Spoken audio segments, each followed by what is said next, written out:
morning again. Good morning.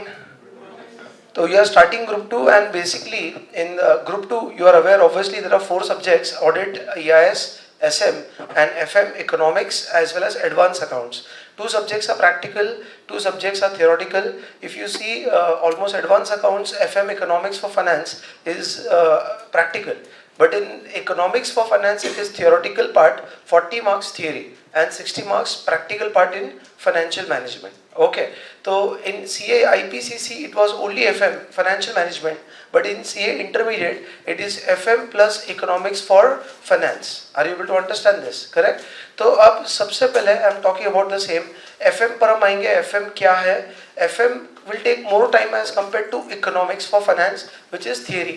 Okay, so FM is taking a lot of time as compared to 40 marks portion. FM is for 60 marks portion. Is it very clear? Correct. In this, there are 4 to 5 books which will be given to you with time, one book, one by one. One is all class practice book. Second is all the practice questions, additional practice question book. Second book. Third book is economics for finance theory book. Fourth is FM theory book, and last is the formula book which you have already received. Correct है. तो अब सबसे पहले मैं अगर बात कर रहा हूँ फाइनेंशियल मैनेजमेंट के बारे में, चलो शुरुआत करते हैं. एफएम क्या है, यहाँ से स्टार्ट करते हैं. You see some pictures you are aware about. देखा आपने इन किसी को? गौर से देखो इन चेहरों को, है क्या नहीं? कौन है ये? पहले विजय माल्या का नाम लेंगे, है ना. और कौन है? रतन टाटा. रिलायंस इंडस्ट्रीज का कौन आएगा यहाँ पे? मुकेश अंबानी. करेक्ट. 40 इयर्स का उनका सेलिब्रेशन हुआ है.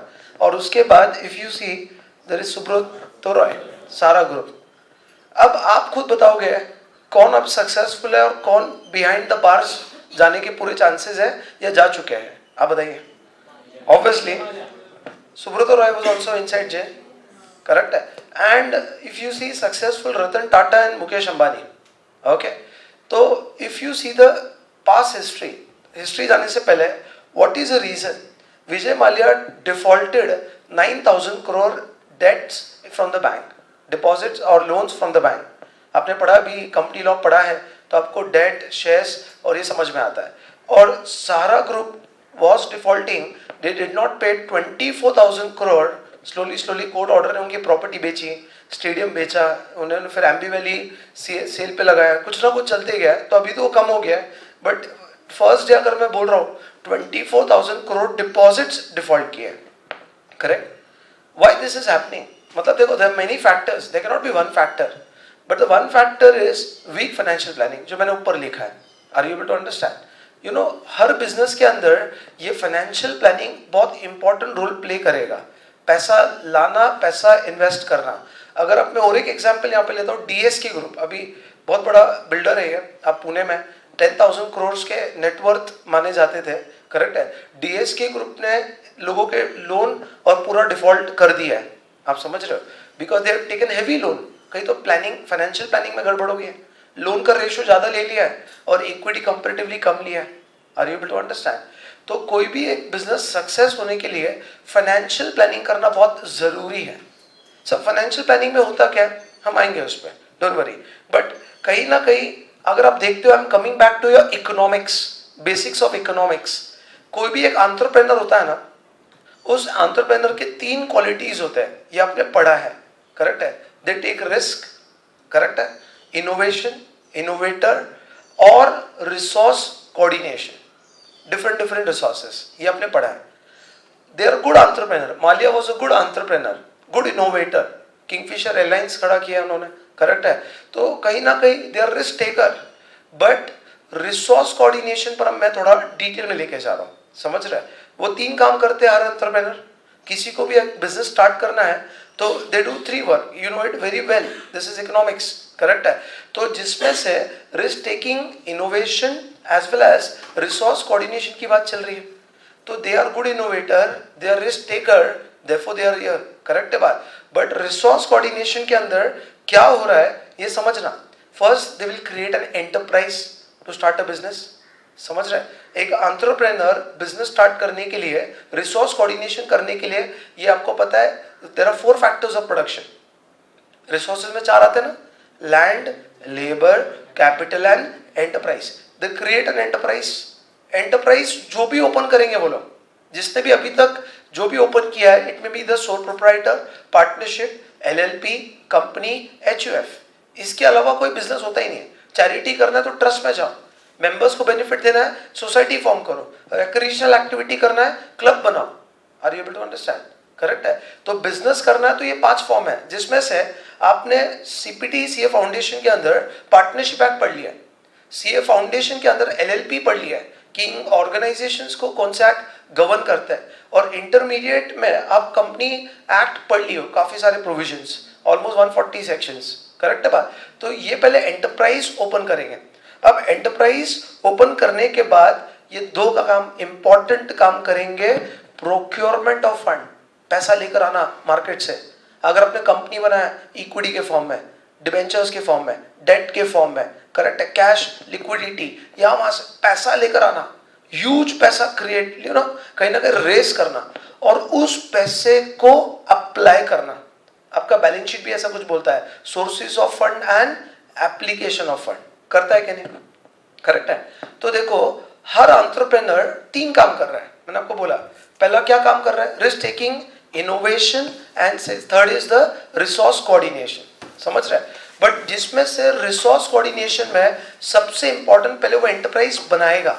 एंटरप्राइज सोल प्रोप्राइटर हो सकता है, पार्टनरशिप हो सकता है, एचयूएफ हो सकता है, कहीं ना कहीं कंपनी हो सकता है, एलएलपी हो सकता है, जिसकी जैसे रिक्वायरमेंट है, जिसका जैसे फ्लो करना है, वो अपने हिसाब होता है। मुझे अकेले बिजनेस करना है, मुझे लॉ का इतना ये नहीं चाहिए, तो सोल प्रोप्राइटर बोलता मुझे अकेले बिजनेस करना, कॉर्पोरेट फॉर्म है, ओपीसी।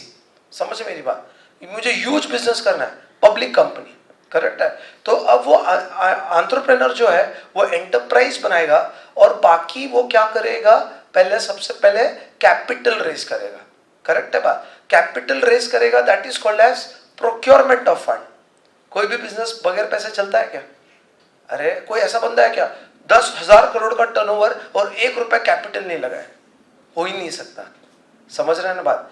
तो पैसा रेस करना और वो पैसे को अप्लाई करना, यूटिलाइज करना, प्लांट एंड मशीनरी खरीदना, रॉ मटेरियल खरीदना, शोरूम बनाना, फैक्ट्रीज बनाना, और फिर ये साइकिल चलाना, ये हर एंटरप्रेन्योर करता है, बड़ा सक्सेसफुल हो, मालिया हो या कोई भी हो। समझ रहे हैं? करेक्ट। तो इफ यू सी प्रोक्योरमेंट, मैंने बेसिक 3 पिक्चर्स रखे हैं। वन इज लोन, करेक्ट है, सेकंड इज कैश, मतलब again it's his own investment, and third is share certificate, जो आपने कॉमनली पढ़ा है शेयर्स के थ्रू। समझ रहे हैं? हर एक का नेचर अलग अलग है, शेयर्स का नेचर अलग है, डिवेंचर का नेचर अलग है, डिपॉजिट्स का नेचर अलग है, बैंक लोन का नेचर अलग है। वो पूरा स्टडी करके वो पैसा रेस करेगा। समझ रहे हैं? और अब फिर वो क्या करेगा? उस पैसे को बिजनेस में अप्लाई करेगा, फैक्ट्री बनाएगा, ठीक है ना, रॉ मटेरियल खरीदेगा, फिनिश गुड्स के स्टॉक रखेगा। करेक्ट है बात? तो that is application of fund. अरे आप देखो, आप खुद समझ जाओगे, आप जो बैलेंस शीट बनाते हो ना, ये बैलेंस शीट पूरे उसी चक्कर में है। देखो कैसे, और आपने पढ़ा है, आपको आता है। ओके, फिक्स एसेट आप लिखते हो, इन्वेस्टमेंट लिखते हो, typical T format, not your companies act schedule और समथिंग। करेक्ट है। एंड करंट एसेट लिखते हो आप। करेक्ट है। उसके बाद आप क्या लिखते हो? Equity share, preference shares, reserve and surplus, loans and current liability. अब ये जो है, ये सब लॉन्ग टर्म कैपिटल है, 10 साल, 15 साल, 20 साल। आप बोले सब 20 साल से ज्यादा नहीं होता है, हाँ इक्विटी ज्यादा होता है। करेक्ट है बात? तो ये पैसा रेस हो गया। अब ये रेस करा, तो अब हमने क्या किया यहाँ पे? समझना कि हमने प्लांट एंड मशीनरी में पैसा लगाया, लैंड खरीदा, हमने क्या किया? हमने थोड़ा रॉ मटेरियल स्टॉक रखा, हमने फिनिश गुड स्टॉक रखा, उधारी बांटे मार्केट में, डेटर्स आया। करेक्ट बात? और कुछ सरप्लस पैसा पड़ा था 2-3 महीने के लिए, तो वो तब तक टेम्पररी इन्वेस्टमेंट में लगा दिया कि भाई पैसा 10 करोड़ एक्स्ट्रा पड़ा है तो हम इन्वेस्टमेंट कर लेते हैं। Are you able to understand this? तो ये आपके सोर्सेज ऑफ फंड है, और ये आपका क्या है? Application of fund. पूरा वही चल रहा है, जो पैसा लाया वो आपने लगाया, और लगाकर आपने उसको यूटिलाइज किया और उससे बिजनेस किया। क्लियर हो गया बात? तो फाइनेंशियल मैनेजमेंट में भी 2 बात चल रही है, how to procure fund, correct है, and how to apply that fund, where to apply the fund. Sir ऐसे कैसे? फाइनेंशियल मैनेजमेंट में ऐसी 2 बात आप थोड़ा डिटेल में बताओ। समझ रहे हैं? तो फाइनेंशियल मैनेजमेंट में दो बात चल रही है, वो दो बात को हम डिटेल में लेकर जाएंगे, बट कौन सी दो बात चल रही बताइए? Which two points? Procurement of fund and application of fund. चलो यही से स्टार्ट करते हैं।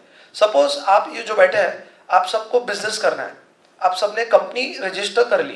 कंपनी रजिस्टर करने को गिन के 10 दिन लगता है। आरओसी पेपर्स फाइल करो, सेक्शन 7 आपने पढ़ा है, मेमोरेंडम आर्टिकल्स बनाओ, ड्राफ्ट करो, फाइल करो, कंपनी बन गई।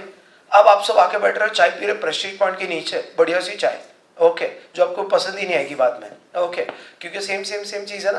तो अभी आप नीचे गए और आपने बढ़िया चेयर्स बोले, कंपनी बन गई, अब क्या? बोले अब क्या मतलब? सब एक दूसरे को देख रहे हैं, अब क्या? अरे भाई मार्केट में पैसा लाना पड़ेगा, मम्मी पापा तो देंगे नहीं, सिंपल लॉजिक है। अरे घर से ही कैपिटल मांगो 2 लाख रुपए का, आप फाड़ के देख लेंगे आप लोगों, बेटा नहीं चलो पढ़ाई करो, कुछ नहीं करने का, ऐसा करेगा कि नहीं?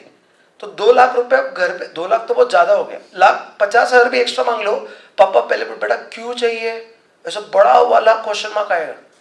करेक्ट है? आपको जस्टिफाई करना पड़ेगा कि हमने ऐसा बिजनेस मॉडल लाया। पापा बोलेंगे नहीं बेटा मैं सोच के बताता हूँ, कल बताता हूँ, देखता हूँ, दिवाली बोनस नहीं मिला है, नहीं खर्चा बहुत हो गया है, अभी नहीं, बाद में आप पढ़ाई पे फोकस करो। अरे जब आपके घर वाले ही आपको कैपिटल नहीं देंगे, तो बाहर वाले तो डबल चश्मा लगाकर आग फाड़ेंगे आपका। समझ रहे मेरी बात? मतलब they will ask 20 question, 100 questions कि what is the money coming from, where it is coming from. समझ रहे हैं? अब मार्केट में जाओ, बोलो देखो मेरे पास बिजनेस मॉडल है, मुझे पैसा चाहिए।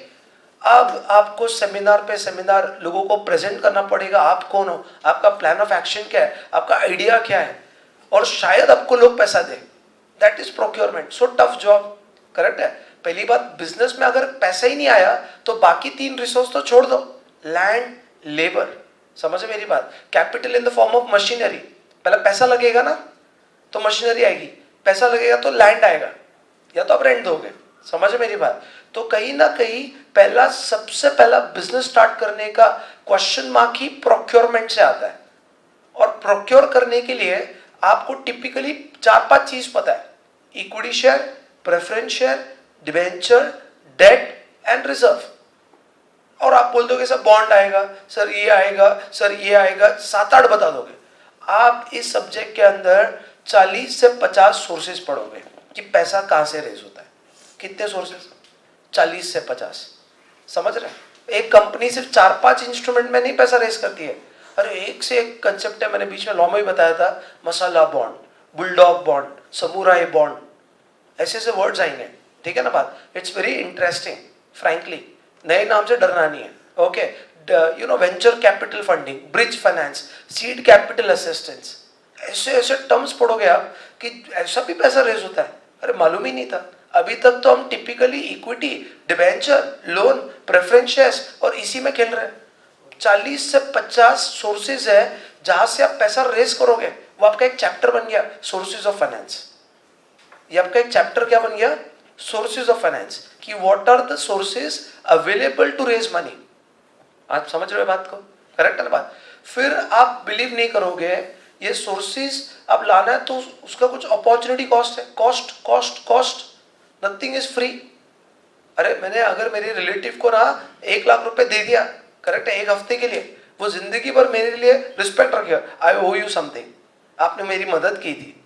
अरे मैंने इंटरेस्ट भी नहीं लिया उससे। अरे बट बाहर की दुनिया थोड़ी ना आपकी रिलेटिव है, होंगे भी तो मदद नहीं करेंगे।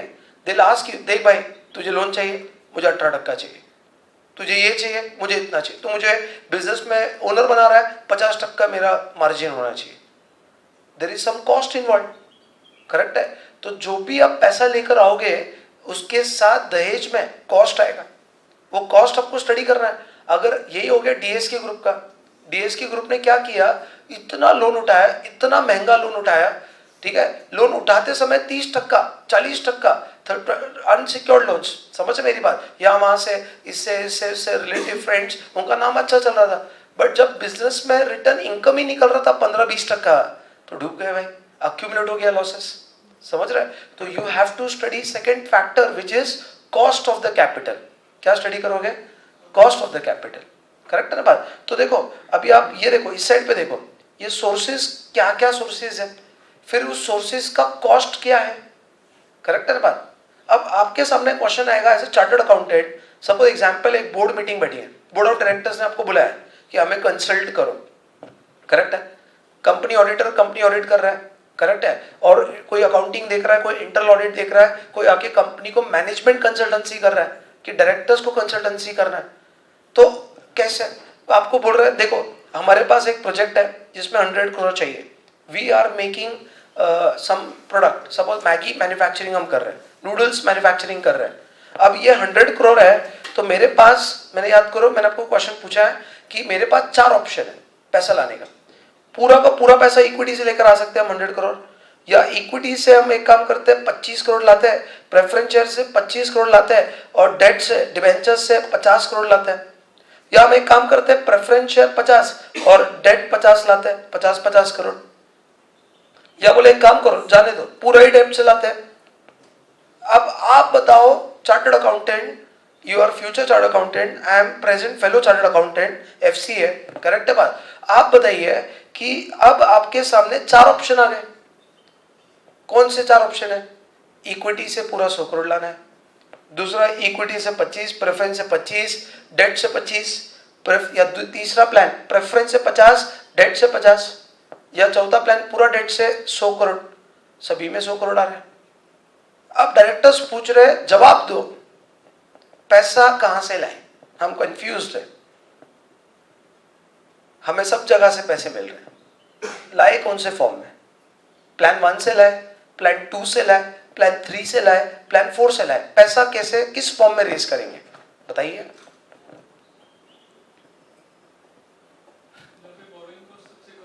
बोरिंग कॉस्ट कम हो, और यस रिस्क फैक्टर देखेंगे, वेरी ट्रू, और करेक्ट है, कॉस्ट कम हो, रिस्क फैक्टर क्या है, करेक्ट? तो आएगा इसका answer justify. You have to learn this, how to take decision in this scenario. As a chartered accountant आप फाइनेंशियल डॉक्टर हो, आप नंबर क्रंचर्स हो, आप सिर्फ नंबर्स में खेलते हो, कॉस्टिंग हो, एफएम हो, अकाउंट्स हो, कुछ भी हो, लॉ भी है तो सेक्शन नंबर आते ही है। समझ रहे मैं क्या बोल रहा हूँ, करेक्ट है ना बात? तो मैं ये बोलना चाह रहा हूं कि आपको इसका आंसर कैसे लेना है, डिसीजन मेकिंग कैसे करना है, ये आप एफएम के अंदर सीखोगे। जो वापस से बोला जाता है कैपिटल स्ट्रक्चर, क्या बोला जाता है? कैपिटल स्ट्रक्चर, क्या कॉम्बिनेशन में आपने पैसा रेज करना चाहिए, पहला कहां से पैसा रेज करना है, उस पैसे का कॉस्ट क्या है, उसका क्या कॉम्बिनेशन होना चाहिए, समझ रहे हैं? तो उसको हम क्या बोलेंगे? कैपिटल स्ट्रक्चर, ठीक है ना बात? तो ये वापस से आपका किधर का पार्ट आना चाहिए? प्रोक्योरमेंट ऑफ फंड का। आपने पैसा प्रोक्योर करते समय क्या क्या स्टडी किया? सोर्सेस, करेक्ट है, कॉस्ट ऑफ इट, कॉस्ट के बाद उसका कॉम्बिनेशन, क्या नाम बोल दिया उसको? Capital structure. अब पैसा आ गया, सपोज यहाँ पे पूरा कैश रखा है अपने सामने, आप सब गए मार्केट में, अपने क्या कहाँ से पैसा रेज कर सकते हैं, अपने सबने मेहनत करके 500 करोड़ रेज करके पूरे इंडिया से। 500 करोड़ बहुत छोटी बात हो गई आज के जमाने में बिजनेस में, ठीक है ना? तो 500 करोड़ रेज कर दिया, अब क्या? अब आएगा वो पैसा अप्लाई का करना है, मशीन खरीदनी है या मशीन रेंट पे लानी है, लीज पे, करेक्ट है? मशीन खरीदनी है तो एक बार खरीद दी मशीन, कहानी खत्म, आप डिसीजन चेंज ही नहीं कर सकते। समझ है मेरी बात? जैसे एग्जांपल है, अगर एग्जांपल है मैंने प्लांट डालना है, प्लांट एंड मशीनरी फैक्ट्री डालनी है, और मैंने ये प्लांट डालने में 200 करोड़ रुपए लगा दिए। अब ऐसा लग रहा है यार यहाँ पे क्लाइमेट अच्छा नहीं है, चलो फैक्ट्री उठाते हैं और कहीं रख देते हैं, ऐसा कर सकते हैं क्या? ऐसा कोई है क्या? मतलब जो एक फ्लैट खरीदा, अगले दिन दूसरा फ्लैट बोले चलो ये फ्लैट बेच देते हैं, घर चेंज, अब बाजू वाला फ्लैट खरीदेंगे, ये भी change, flat change, every year at least 12 flats changed, ऐसा कोई है? अरे फ्लैट खरीदना मतलब शादी के बराबर है, you can not divorce it, simple logic है। Once money invested you can not reverse your decision. Once machinery खरीद ली आपने, कहानी खत्म, आप बेचने जाओगे उसका आधा भाव मिलेगा, करेक्ट है? तो मशीन खरीदना है या लोन लेके खरीदना है, या रेंट पे लानी मशीन, या किसी और को आउटसोर्स करना है मैन्युफैक्चरिंग, हम नहीं करेंगे दूसरे से बनवा कर लेंगे, समझ रहे? Decision making. अभी आप बैठे हो, आप सबने 500 करोड़ रेस किए, अभी आपके सामने सवाल आएगा, स्टेप नंबर 1 प्रोडक्शन हम करेंगे कि बाहर से करवाएंगे? अगर प्रोडक्शन हम करेंगे तो मशीन खरीद के करेंगे या रेंटल मशीन से करेंगे? कितने क्वेश्चंस रेज हो रहे हैं? अरे आप देखो, ये बहुत एक्टिव सब्जेक्ट है. कैसे? आप अकाउंट्स जो ट्रांजैक्शन हो चुका है, पास्ट ट्रांजैक्शन, उसको अकाउंट करते हो. आप ऑडिट जो ट्रांजैक्शन हो चुका है उसको ऑडिट करते हो. अरे हाँ या नहीं?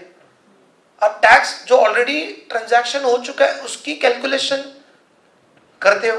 अरे हाँ या नहीं? सिंपल बता रहा हूं ना मैं आपको. बट ये सारे ट्रांजैक्शन करने से पहले प्लानिंग करना, फिर आपका अकाउंट्स आएगा, फिर आपका ऑडिट आएगा, फिर आपका टैक्सेशन आएगा. I am not telling it's not important subject, it's very important subject. But unless until you don't have the management skills of money, correct है बात, आपका पैसा कैसा लगना चाहिए, कहाँ लगना चाहिए, पैसा कहाँ से आएगा, करेक्ट है बात, तो तब तक आपका बिजनेस स्टार्ट भी नहीं होगा. और हो भी गया बिजनेस स्टार्ट तो ऐसे डीएसके, मालिया और सहारा जैसे लोग बाहर आते हैं. फिर अगर उन्होंने प्लानिंग अगर नहीं किया होता तो, समझ है मेरी बात? तो अब देखो, सवाल फाइनेंशियल मैनेजमेंट के अंदर दो बात हो रही है, procurement of fund and application of fund. Procurement में 3 सवाल आते हैं, 3 चैप्टर्स बन गए. सोर्सेज ऑफ फाइनेंस, करेक्ट है बात, क्या क्या से पैसा रेज होगा. Second is cost of capital, कितना टक्के कॉस्ट है, लोन 18% है, डिबेंचर 15% है, इक्विटी 40% है, प्रेफरेंस शेयर 28% है. कॉस्ट देखना पड़ेगा. And third is capital structure, क्या कॉम्बिनेशन बेटर है. समझ मेरी बात? ये 3 चीज आ गई आपकी. ओके, अब पैसा रेस कर दिया, तो पैसा रेस करने के बाद पैसा हम क्या करेंगे, अप्लाई करेंगे. अब अप्लाई करते समय एक तो लॉन्ग टर्म एसेट्स में होगा और एक शॉर्ट टर्म एसेट्स में होगा. लॉन्ग टर्म एसेट मतलब land, building, plant and machinery, जो डिसीजन कभी रिवर्स नहीं हो सकता है. एक बार लैंड ले लिया, बेचना मुश्किल हो जाता है. एक बार मशीनरी खरीद ली, बेच, अरे आपने मोबाइल फोन खरीदा तो भी आप 6, 7, 8 महीना तो यूज करोगे. नहीं यार, ये लिया तो यूज तो कर ही लेंगे, बाद में क्या देख लेते हैं. आपका मन ही नहीं करेगा चेंज करने के लिए. हाँ, एक्सेप्शनल केस हो सकता है, बट फ्रैंकली स्पीकिंग आप आपके डिसीजन को चेंज नहीं करोगे. समझ रहे हैं? तो सोचो, अगर एक कंपनी ने, मारुति का एक केस हुआ था, मैंने आपको बताया रहेगा कि मारुति के वहाँ पे प्लांट पे ये यूनियन और वहाँ के डायरेक्टर की मीटिंग चल रही थी, लेबर यूनियन. वो मीटिंग बहुत देर तक चली, 7-8 घंटे चली. लेबर्स बाहर खड़े थे, उनको लगा है कि कुछ अंदर गड़बड़ है, अंदर घुस के डायरेक्टर को मार देते हैं. अब मोदी जाता है before becoming prime minister to Japan, welcome Maruti plant to Gujarat, आओ कुछ दिन गुजारो गुजरात में. समझ मेरी बात? एक तरीके से तो अब मारुति कंपनी को प्लांट उधर ही रखना है या चेंज करना है. स्टेट गवर्नमेंट हमें बेनिफिट दे रही है, गुजरात गवर्नमेंट, क्या करना चाहिए? It's not a easy decision. समझ रहा है? तो एक बार आपने प्लांट डाल दिया, उन्होंने कंटिन्यू किया प्लांट, वो it's a case, very good popular case, Google पे चेक करना. ओके, तो एक बार आपने कुछ सेटअप कर दिया, मॉल सेटअप कर दिया. हैव यू सीन बन गार्डन? बन गार्डन पे आपने देखा पूना सेंट्रल है. अब वो पूना सेंट्रल बंद पड़ गया है. अब वो प्रॉपर्टी खाली पड़ी है पिछले 2-3 साल से, और वो प्रॉपर्टी वैकेंट करना भी एक टास्क है. एक बार आपने डिसीजन ले लिया, वो डिसीजन चेंज नहीं हो सकता लॉन्ग टर्म एसेट्स में. और शॉर्ट टर्म एसेट्स मतलब क्या, रॉ मटेरियल स्टॉक, करेक्ट है बात, या कैश बैलेंस कितना रखना है बिजनेस के अंदर, डेटर्स कितने रखने हैं. ओके, तो ये डिसीजन लेना आपको यहाँ सिखाया जाएगा. That is the second decision. What we can talk about is investment decision. Investment कैसे करते हैं, पैसा लेकर आना और उसको इन्वेस्ट करना. समझ रहे हैं? तो ये देखो, मैं कुछ चीजें यहां से पाइल अप करके देता हूं. ये देखो, फाइनेंशियल मैनेजमेंट में 3 डिसीजंस हो रहा है. 3 में से पहले 2 आपने थोड़ा डिटेल में बात किया है, financing decision, second is investment decision, third is dividend decision. तो आपको ये डिसीजन मेकिंग सिखाया जाएगा इसके अंदर. ओके, लिखो बुक में, लिखना है फाइनेंशियल मैनेजमेंट. फाइनेंशियल मैनेजमेंट के 3 पार्ट्स है. फाइनेंशियल मैनेजमेंट के 3 ये है.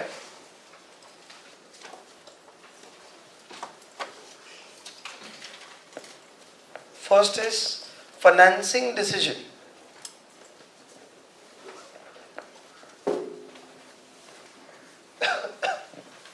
Financing decision.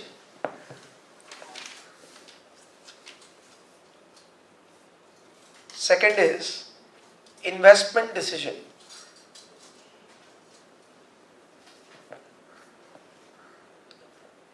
Second is investment decision. Third is dividend decision. Third is dividend decision. Okay, अब देखना, फाइनेंसिंग डिसीजन में 4 टॉपिक कवर्ड है. फाइनेंसिंग मतलब पैसा रेस करना, बराबर है कि नहीं? तो देखो यहाँ पे चेक करना है. पहला टॉपिक है सोर्स ऑफ फाइनेंस, कि पैसा कहाँ से रेस होगा. सेकंड टॉपिक है कॉस्ट ऑफ कैपिटल, उस कैपिटल की कॉस्ट कितनी है. थर्ड टॉपिक है कैपिटल स्ट्रक्चर, क्या कॉम्बिनेशन ऑफ कैपिटल बेटर है. समझ मेरी बात. एंड लास्ट इज लिवरेज, जो आपको थोड़ा नया टूल है. समझ मेरी बात. Planning tool in this which you are learning, in fact will be starting this only and we can not delay our things कि फर्स्ट डे है तो आराम से पढ़ाएंगे, ऐसा कुछ नहीं है. हम स्टार्ट ही करेंगे because this batch has to be done by 31 January. समझ रहा है? तो 2.5 महीना है, तो एग्जैक्टली आपको प्रॉपर कंप्लीट करना पड़ेगा. ओके, तो ये देखो वहां पे नीचे लिखना है, फाइनेंसिंग डिसीजन को 4 पार्ट में डिवाइड करो. फाइनेंसिंग डिसीजन को 4 पार्ट में डिवाइड करो.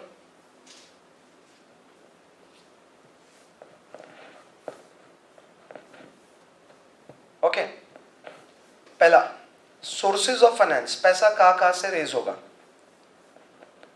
सोर्सेज ऑफ फाइनेंस, करेक्ट है. Cost of capital, cost of capital, cost of capital. Third, capital structure, capital structure, and fourth is a leverage, which is a new thing for you. Don't worry, we'll be doing that. Okay, तो leverage एक topic है. 4 topic, ऐसे लगभग 11 chapters है आपके. Okay, FM के अंदर. तो 11 में से 4 चैप्टर का नाम, लगभग कुछ चैप्टर्स कंबाइन किए मॉड्यूल के अंदर, 2 चैप्टर मिला के 1 चैप्टर किया है हमने, उसको डिवाइड किया है. करेक्ट. तो ये 4 टॉपिक आ गए फाइनेंसिंग डिसीजन के अंदर. अगर आप देखते हो इन्वेस्टमेंट डिसीजन, तो इन्वेस्टमेंट या तो लॉन्ग टर्म होगा या शॉर्ट टर्म. करेक्ट है बात. देखो यहाँ ध्यान से देखना, यहाँ पे पहला जो कैपिटल बजटिंग नाम लिखा है ना, ये लॉन्ग टर्म एसेट्स के लिए, और शॉर्ट टर्म मतलब वर्किंग कैपिटल मैनेजमेंट. अरे आपकी जो बैलेंस शीट बनती है उसमें भी आप एप्लीकेशन में क्या लिखते हो कि नॉन करंट एसेट्स. करेक्ट है बात. तो जो लॉन्ग टर्म एसेट्स है, और फिर आप क्या लिखते हो, net working capital, current asset minus current liability. तो पैसा देखो, अगर मुझे एक शोरूम स्टार्ट करना है, एक शोरूम स्टार्ट करना है कपड़ों का, तो मैंने 1 करोड़ का शॉप खरीदा. अब वो शॉप में बढ़िया से इंटीरियर कर लिया 15-20 लाख का, 1 करोड़ 20 लाख लगा. बस अब मेरे पास स्टॉक ही नहीं है. कस्टमर आता है, मैं आईपैड ओपन करता हूं, देखो यहाँ पर है, आप ऑर्डर दो, मैं परसों लाके देता हूँ. बोले हम बेवकूफ बैठे. समझ रहे मेरी बात. स्टॉक के लिए पूरा स्टॉक जो है ना, पूरा आपको मेंटेन करना है. वो लगभग अगर रहेगा 25-30 लाख 40 लाख का स्टॉक, वो वर्किंग कैपिटल में आ गया. अरे हमने अभी बिजनेस रेंट आउट किया हमारा, उस बिजनेस के अंदर वो बंदा आया, वो शॉप खरीद नहीं सकता है, तो उसने शॉप रेंट पे ले लिया. देखो यहाँ पे कैपिटल बजटिंग डिसीजन, या तो लीज पे ले लो या मशीन खरीद लो. करेक्ट है बात. अब शॉप रेंट पे ले लिया because it's a huge investment, और उसको स्टॉक खरीदना पड़ा. आप बिलीव नहीं करोगे, 2 रात बैठकर हम स्टॉक काउंट कर रहे थे, 40 लाख का स्टॉक निकला पूरे गोडाउन शॉप. यहाँ से उस बंदे को इतना पैसा अरेंज करके स्टॉक खरीदना पड़ा बिजनेस करने के लिए. समझ मेरी बात. Finish goods. तो सिर्फ लॉन्ग टर्म एसेट्स लेके कुछ काम का नहीं है. सपोज एग्जांपल है, आप यहाँ पे बैठे हो, ये बेंचेस वगैरह ये जो बना है, ये लॉन्ग टर्म एसेट्स है जोशी क्लास में. करेक्ट है बात. बट अगर हम बोलेंगे बुक्स ही नहीं आ रहे, बुक्स के लिए पैसे ना, बोले नहीं यार रुको यार, बैच खत्म होने के बाद बुक्स देंगे. आप बोले क्या मजाक कर रखा है आप लोग ने. समझ रहे ना बात. तो ये शॉर्ट टर्म एसेट्स हो गए. शॉर्ट टर्म एसेट्स मतलब वर्किंग कैपिटल. अब जिसके अंदर आपको 3 चीजें ध्यान रखनी है, stock, debtors, cash. Stock management costing के अंदर पढ़ लिया आपने, materials, EOQ, correct, 2 into annual requirement into ordering cost divide by carrying cost per unit per annum root, minimum level, maximum level, lead time. खुशी आप बहुत पढ़े कॉस्टिंग में, पढ़े क्या नहीं. करेक्ट बात. तो जिसमें से जो स्टॉक मैंने स्टॉक कितना रखना है, कम ज्यादा, ये अपने ऑलरेडी पढ़ लिया है. ये टॉपिक कॉस्टिंग के अंदर इंस्टीट्यूट ने कवर कर लिया. बट आपको क्या कवर करना है, डेटर्स मैनेजमेंट. डेटर्स कैसे सर, डेटर्स मैनेजमेंट कैसे. मेरे पास एक कस्टमर आया, बोला सर मैं आपका प्राइस क्या है यहाँ पे गुड्स का. बोले 300 रुपये। सर मुझे कम से कम 50,000 क्वांटिटी चाहिए सर, आप मुझे 1 महीने की उधारी दो, मैं खरीदने को रेडी हूं। अब क्रेडिट देना नहीं देना, समझ रहे हैं, कितना देना और कितने टाइम के लिए देना। अब एक मार्केटिंग मैनेजर सीईओ को कॉल करेगा, सर कम से कम 50 करोड़ का ऑर्डर है बट 4 महीने की उधारी मांग रहा है, दे सकते कि नहीं दे सकते? क्रेडिट वर्दीनेस पता करो। हाँ, इंपॉर्टेंट है कि नहीं? समझ रहे हैं? अरे ये डिसीजन लोगे तो सेल होगा, तब सेल एंट्री पास करोगे। आप समझ रहे हो? Debtors account debit to sale account, accounts cover हो गए। फिर उसके बाद आप टैक्सेशन जीएसटी कंप्लायंस करोगे उस पर, करेक्ट है, प्लस उसके ऊपर जो इनकम आएगी इनकम टैक्स करोगे और उसकी ऑडिटिंग कराओगे। बट पहले आपको डिसीजन मेकिंग तो आना चाहिए ना डेटर्स मैनेजमेंट के बारे में। अगर कोई कस्टमर आया, देखो मैं कैश पेमेंट दूंगा, क्या प्राइस लो, कितना कैश डिस्काउंट देना है, समझ रहा है? क्रेडिट देना है तो कितना देना है, डिस्काउंट देना है तो कितना देना है, क्रेडिट वर्दीनेस पता कैसे करना है, ये आपको डिसीजन लेना है जो डेटर्स मैनेजमेंट में सिखाया जाएगा। And third is the cash management. Frankly speaking ये कॉस्टिंग में थोड़ा हो गया है, बजट एंड बजटरी कंट्रोल्स के अंदर बजट सीखा आपने, बट उसके अंदर का कैश बजट जो है वो आप एफएम में पढ़ोगे। आपने उधर फिक्स बजट पढ़ा, फ्लेक्सिबल बजट पढ़ा, आप समझ रहे हो? आपको पूरा बजट बनाना सिखाया था सर ने, करेक्ट है, कि भाई फिक्स बजट क्या फिक्स प्राइसेस पे होते हैं, फ्लक्चुएटिंग बजट या प्रोडक्शन बजट, जो भी आपने सीखा, बट उसमें से एक पार्ट वहां छोड़ दिया कॉस्टिंग में और वो इधर दे दिया गिफ्ट में। जैसे हमने उनको क्या दे दिया, स्टॉक मैनेजमेंट, तो कॉस्टिंग ने हमें क्या दे दिया यहाँ पे, करेक्ट है, कैश बजट्स। तो कैश बजट, पैसा कब आएगा और पैसा किधर अप्लाई करना है। अरे आप बिलीव नहीं करोगे, मतलब मेरा एक फ्रेंड है और मैंने पीछे फ्रेंड्स को, मेरे स्टूडेंट को बताया था, he is into this cash management. So कैसे?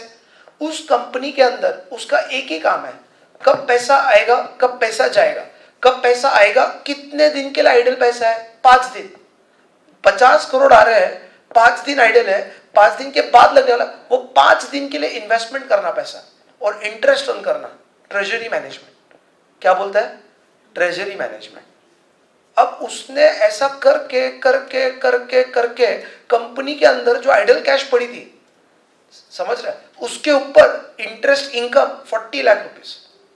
कंपनी बोलती 15 लाख बेटा तू ले जा सैलरी में, तूने हमारा 25 लाख का फायदा किया है, समझ रहा है? तो वो कैश मैनेजमेंट का पार्ट आपको सीखना पड़ेगा, क्योंकि हर बिजनेस के अंदर थोड़ी कैश रखनी पड़ती है, थोड़ी, मतलब डिपेंड्स अपॉन सिचुएशन, करेक्ट है, कितनी कैश रखनी। अगर कम कैश रखेंगे तो आपके बिजनेस पे इंपैक्ट आएगा, ज्यादा कैश रखोगे तो इंटरेस्ट लॉस होगा, करेक्ट है। तो ये प्लानिंग आपको किधर सिखाया जाएगा, कैश मैनेजमेंट, सिंपल लॉजिक है। तो अभी अपने पैसा तो लाया, लाने के बाद फाइनेंसिंग के अंदर आपको कौन से डिसीजन करना है, फिर इन्वेस्टमेंट डिसीजन। कौन सा डिसीजन? Investment decision. लिखो ये slide, investment decision.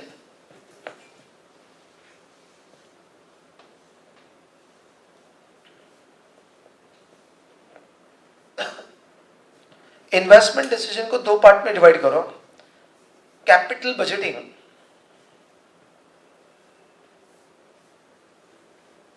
Capital budgeting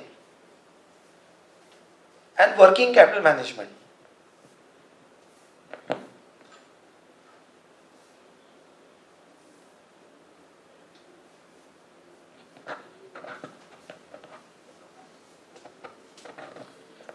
capital budgeting and working capital management. Capital budgeting में देख रहे हो, लीज पे लाना है कि मशीन ही खरीदना है, बहुत मैटर करता है ना।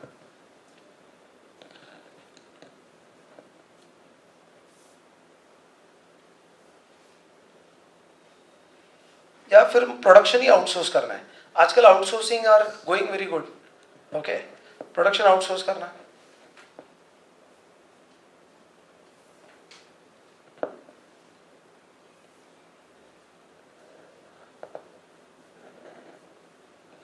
वर्किंग कैपिटल मैनेजमेंट को 3 पार्ट में डिवाइड करो, stock management, inventory management word is a perfect word. Inventory management आप वर्ड के ब्रैकेट में को लिख सकते हो, कॉस्टिंग में हो चुका है।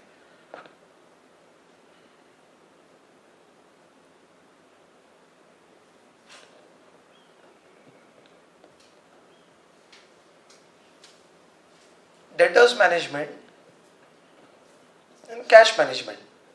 ओके. कैश मैनेजमेंट, मैं आपको बताऊं हम लोग कैसे कैश मैनेजमेंट करते हैं. मैं मेरा बता रहा हूँ. सितंबर में ऑडिट्स खत्म होता है, खत्म होता है क्या नहीं? आपने पढ़ा कि नहीं?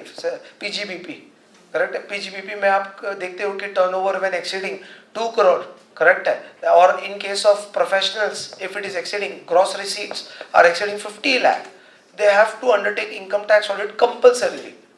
But if it's company, whether turnover is less or more, you have to do the audit compulsorily. अब मुझे पता है सितंबर ऑडिट होते हैं, इस टाइम तो डेट एक्सटेंड हो गई, तो अक्टूबर में मेरे पास सरप्लस पैसा होता है. समझ है मेरी बात? आई गेट क्लाइंट्स फीस, तो I start investing into things. Investment decisions, investments का मंथ कौन सा है मेरा? हमेशा generally it is what called as October. Second जो मेरा ये वापस है जुलाई, where it is individual returns, correct, non audit case. तो जुलाई में ही पैसा आ जाता है, जुलाई का, करेक्ट है. तो तब मैं इन्वेस्टमेंट करना स्टार्ट कर लेता हूँ. Are you able to understand? Correct है. फिर व्हाट हैपेंस कि मतलब other ventures like in Bangalore और somewhere where I go and come back, ठीक है, they give me a good amount, तो that amount I keep aside in month of almost in end of January for my whole year expenses and contingencies and precautions. तो ऐसा planning करना पड़ता है कि कौन सा पैसा कब किधर लगाना है. कैश मैनेजमेंट पे आता है. क्लियर हो गया? और अब सबसे बड़ा प्रॉब्लम होता है लाइफ में, एक समझना, सब आप प्रॉब्लम नहीं बट एक क्वेश्चन मार्क. सब दूसरा एग्जाम्पल लेता हूँ. व्हेन यू कंप्लीट सीए, पहले सीए कंप्लीट करना एक टास्क है, नो डाउट अबाउट इट. आप अगर डेडिकेटेड हो तो हो जाओगे डेफिनेटली. तो आप सीए बन गए, करेक्ट है. तो अब आपके सामने क्वेश्चन होता है करना क्या, what's next. Always this question keeps on accumulating in your mind, what's next in your life, and it's a very big decision. आप, ठीक है ना बात? ओके, क्योंकि आपका तब का डिसीजन आपका पूरा आगे का 40 years डिसाइड करेगा. आप लोग क्या एज के हो अभी बताइए? 19, 20, 21, 18 भी? अरे बाप रे, माइनर. ओके, कितने 18 वाले हाथ ऊपर देखो? 1 2 3 4 5 18 वाले. 19 वाले कितने? 2 3 4. 20 वाले कितने? हाँ 2 3, समझ लो जैसा है. अब आप समझो यहाँ से 3 साल और, कोई 21 रहेगा, कोई 22 रहेगा या 23 रहेगा. सीए कंप्लीट होते ही ना 4 दिन एक सेलिब्रेशन रहेगा, एकदम यू विल फील क्लाउड 9. समझ मेरी बात? मेरी बात मानो. I was in to tears for 4 days frankly. 4 days मतलब 4 दिन कंटिन्यूस नहीं, ऐसा बीच में है. तो अब एक बात समझना कि अब वो 4 दिन निकल गए, 10 दिन और हो गए. 10 दिन अपने और phone calls, friends, parties, gatherings, relative, जो जिंदगी में रिलेटिव बात नहीं करते थे ना, और क्या लाड़ मिलता है उनसे. वाह, वो आपको तब जो आपके राइवल्स है वो आपके दोस्त बन जाएंगे, जो आपके दोस्त है वो राइवल्स बन जाएंगे. वो पास नहीं हो गए ना, समझ रहे बात? तो यहाँ पे एक फिल्टर लाइन चालू हो जाता है, करेक्ट. तो आप मेरी बात समझना. उसके बाद आपके सामने सवाल होता है करना क्या नेक्स्ट. तो same with the company. Company ने पैसा रेस किया, कंपनी ने पैसे को इन्वेस्ट किया, कंपनी के सामने प्रॉफिट आया. अब ये जो प्रॉफिट है इसका करे क्या? करेक्ट है. डिविडेंड बांटे या नहीं बांटे? डिविडेंड बांटे. लास्ट टाइम कितना बांटा था, अभी कितना बांटना है? करेक्ट है ना बात? करेक्ट है. या आपको जैसे बर्थडे गिफ्ट मिलता है, वो डिविडेंड आपके लिए. पेरेंट्स ने आपको पहले गिफ्ट दिया, बड़ा गिफ्ट दिया, एकदम बड़ा मोबाइल फोन, आईफोन एक्स, और अगले दिन बोला बेटा ये ले कैडबरी, बेटा चॉकलेट खा ले बेटा नेक्स्ट बर्थडे पे. आप बोले ये क्या है? लास्ट टाइम आईफोन दिया और आप कैडबरी खिला रहे. तो कंपनी को सोचना पड़ेगा ना, लास्ट ईयर डिविडेंड क्या था, इस साल हम कितना डिविडेंड दे सकते हैं. क्लियर लॉजिक है? पिछले हमारे सेम कॉम्पिटिटर ने कितने डिविडेंड दिया, इंडस्ट्री में कितना डिविडेंड बांट रहा है, क्या बेंचमार्क है, क्या स्टैंडर्ड है, शेयर प्राइस गिर रहा है, बढ़ रहा है, डिविडेंड बांटने की जरूरत है या नहीं है? Dividend decision. करेक्ट है बात? और बहुत कम लोग होते हैं जो अपने बिजनेस पर मतलब कॉन्फिडेंस रखते हैं. जैसे मैंने देखा है टिपिकली, सपोज एग्जांपल नयन का बिजनेस है. नयन ने 50 लाख लगाया, 50 लाख लगाकर 20 लाख कमाया. अब नयन क्या करेगा? 20 लाख रुपए का एक गोल्ड खरीद लेगा, 5 लाख एफडी 5 लाख करेगा, और शेयर्स खरीद लेगा, जो भी इन्वेस्टमेंट कर लेगा, खत्म हो गया. बट बहुत कम लोग ऐसे होते हैं 50 लाख लगाए, 20 लाख कमाया, 20 लाख अपने ही बिजनेस में फिर से इन्वेस्ट करा, स्टॉक बढ़ाया, गोडाउन बढ़ाया, ब्रांच बढ़ाया, एक्सपेंशन. करेक्ट बात? For expansion you need to keep the profit in the company itself, in the form of reserves, in the form of reserves. उसको बोलते हैं प्लाउइंग बैक ऑफ प्रॉफिट. क्या बोलते हैं? Ploughing back of profit. बहुत कम लोग होते हैं। मैं मेरे फादर का एग्जाम्पल लेता हूँ, एकदम मानता हूँ मैं उनको बिजनेस के मामले में। कैसे?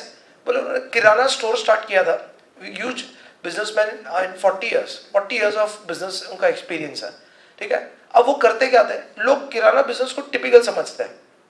ओके, एक किराना शॉप है, स्टोर है बड़ा सा, करेक्ट है, 7-8 लोग काम कर रहे हैं, but they believe what is this business है, इट्स नॉट ग्रेट बिजनेस। आप बिलीव नहीं करोगे वो क्या करते हैं, उनका मेन प्रॉफिट कहाँ से आता है। अब उन्होंने 50 लाख लगाया, 30 लाख कमाया, ओके, हर साल 30 लाख कमाया। 30 लाख का एक ट्रक खरीद लेंगे कि इलायची एक ट्रक खरीद लो। इलायची आज रेट 600 है, मार्केट स्टडी बोलता है बढ़ने वाला है। उस इलायची को गवर्नमेंट गोडाउन्स पे कोल्ड स्टोरेज रूम में स्टोर कर दिया। अब प्राइस बढ़ने के लिए इंतजार कर रहे हैं, 300-600 रुपीज केजी। वो slowly they have that market study, correct है बात। Now it will increase to 850, 880। आप बोले ट्रक बेच दो पूरा, उसको 850 में बेच दो, डन, 250 रुपए किलो, और आप अलग से 15 लाख रुपए आपने कमा लिए उस इन्वेस्टमेंट पे। बट टिपिकली लोग क्या करते हैं, जैसे बिजनेस से प्रॉफिट आया नहीं, बिजनेस से बाहर निकाल देंगे। एफडी, फ्लैट खरीद लो, गोल्ड खरीदो, कार खरीदो। तो people start, that is again a big decision in things, correct. तो वैसे ही कंपनी को 2 डिसीजन है, या तो डिविडेंड बांटो या तो कंपनी में रिजर्व रखो। क्वेश्चन मार्क है या नहीं है, करेक्ट है। तो इसमें भी चार्टर्ड अकाउंटेंट की कंसल्टेंसी आने वाली है। लिखो आप नीचे, third decision dividend decision, third decision dividend decision.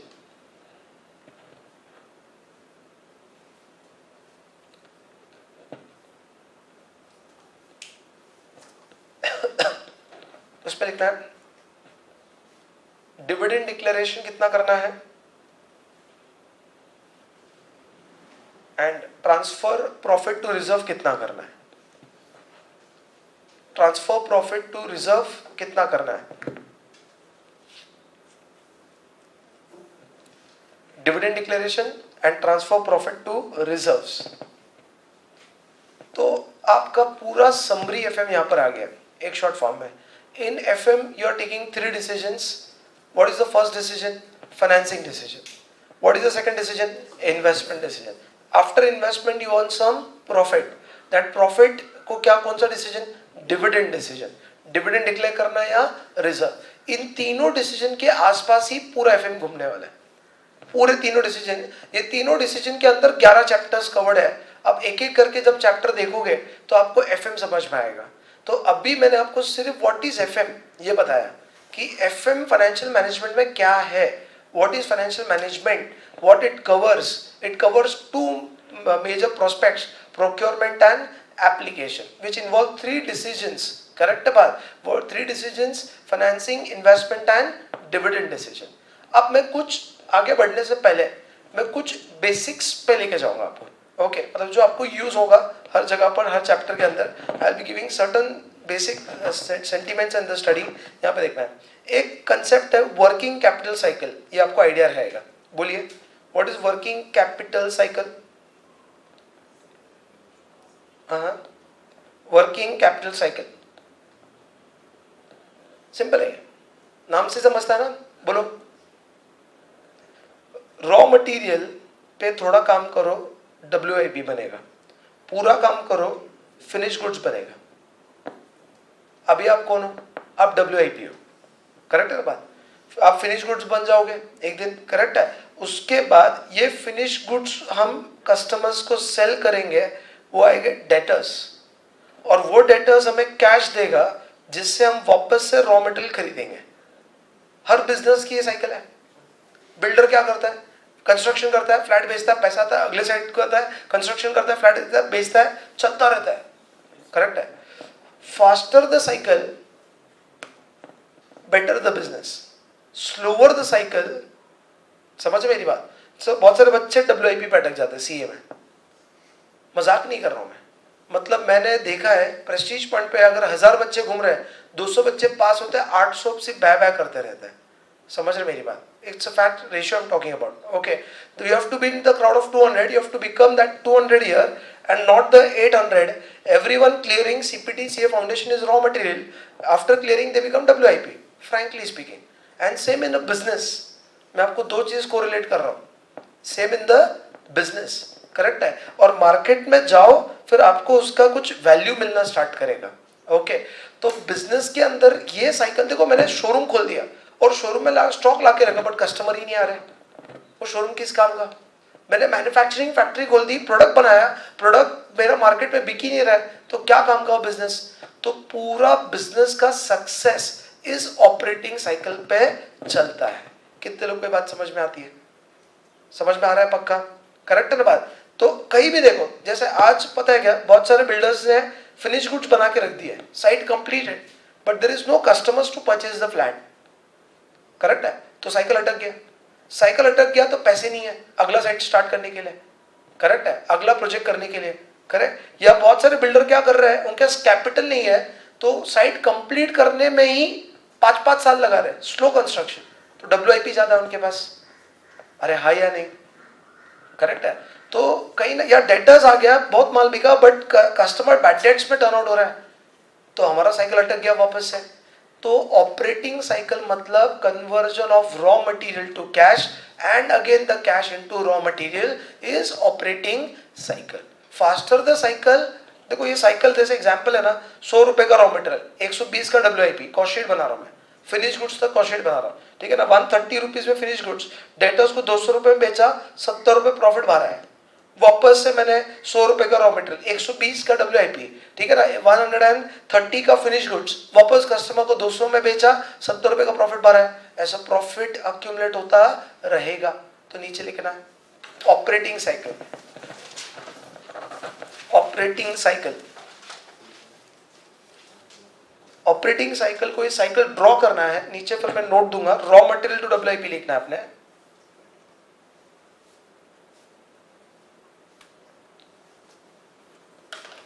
raw material to WIP to finished goods,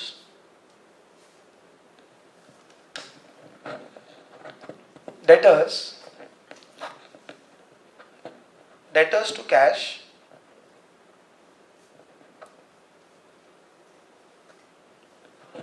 raw material to WIP to finished goods, debtors to cash and again to raw material। उसमें नीचे लिखना है note, conversion of raw material to cash,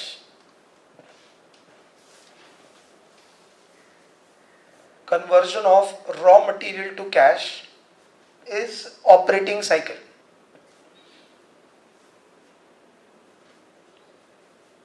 Conversion of raw material to cash is operating cycle। नीचे लिखना है more number of cycles, more number of cycles, more number of cycles, more profit in the business, more number of cycles, more profit in the business।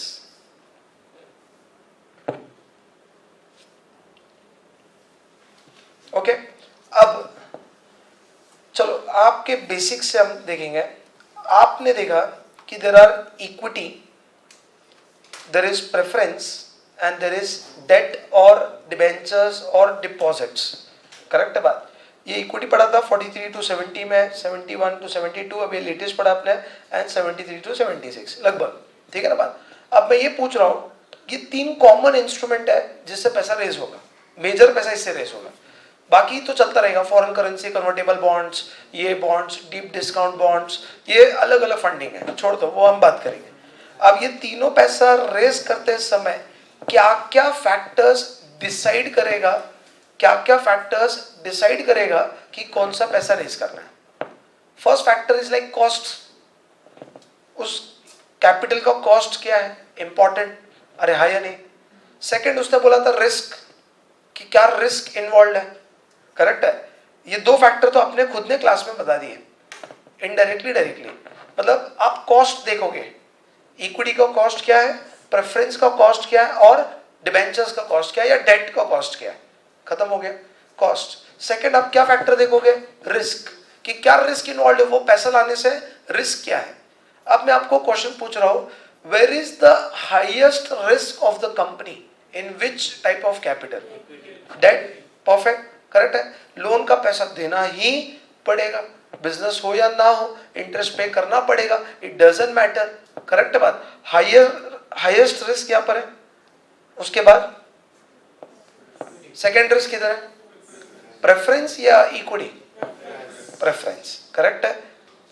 ये rank 2 कर देंगे, ये rank 1 कर देंगे, correct है। एंड इक्विटी में lowest risk अपने ही करके लोग हैं, देख लेंगे, देना है बाद में देना है, एंड में डाइल्यूशन पे देना है, लिक्विडेशन पे देना है, करेक्ट है। तो there is risk number 3। Okay, cost point of view से सबसे कॉस्टली फंड कौन सा है इसमें, आप बताओगे, you know it well. Costly fund is equity, second preference, है ना, and third debt, rank 3। Okay, और एक चीज देखोगे आप, डाइल्यूशन ऑफ कंट्रोल। क्या देखोगे, डाइल्यूशन ऑफ कंट्रोल, मतलब मैं अकेला, मैंने इतनी मेहनत करके कंपनी बनाई, मैंने बिजनेस खड़ा किया, और अगर मैं इक्विटी शेयर्स लेकर आऊंगा तो वो भी कंपनी में इंटरफियर करेंगे। बट मैं अगर बैंक से लोन लेकर आएगा तो मैं अकेला मालिक है उस कंपनी का। तो डाइल्यूशन ऑफ कंट्रोल किधर होता है बताइए। अगर मैं इक्विटी रेज करूं तो डाइल्यूशन ऑफ कंट्रोल होगा, प्रेफरेंस शेयर रेज करूं और अगर रीपे नहीं करूं तो फिर डाइल्यूशन ऑफ कंट्रोल आएगा, करेक्ट है। तो generally there is no dilution, but sometimes yes, correct है। And in debt also we can tell no dilution, but अगर आप बोलोगे नहीं पैसा मिला तो they can apply for winding up to the tribunal, NCLT वगैरह, करेक्ट है। तो really speaking dilution of control किससे हो रहा है, इक्विटी से, बट डाइल्यूशन ऑफ कंट्रोल कहां नहीं हो रहा है, प्रेफरेंस एंड डेट। ये बात समझ में आ रहा है। तो जब भी कैपिटल रेज करना है तो 3 फैक्टर्स को ध्यान में रखना है, कॉस्ट क्या है उस कैपिटल का, रिस्क कितना है। देखो ना, डेट सबसे सस्ता है बट डेट सबसे रिस्की है, इक्विटी सबसे महंगा है बट इक्विटी का रिस्क सबसे कम है, आराम से पैसा देना है कंपनी को। Are you able to understand this. But equity से, हाँ यू कैन आस्क, किस टर्म्स में, एग्जांपल है, रिस्क बोल रहे हो कॉस्ट बोल रहे हो, कॉस्ट में मैं एक्सप्लेन करता हूँ। इक्विटी का कॉस्ट सबसे महंगा है ना, क्यों, वेल जस्टिफाई, करेक्ट है। तो first of all I come to this point, equity सबसे महंगा है जो हम क्लेरिफाई करेंगे, करेक्ट है, बट उसका रिस्क सबसे कम है। सर इक्विटी सबसे महंगा क्यों है, कुछ स्टूडेंट को आंसर पता ही है, any guess work for this, I will answer it. Sorry, okay, and what is the answer.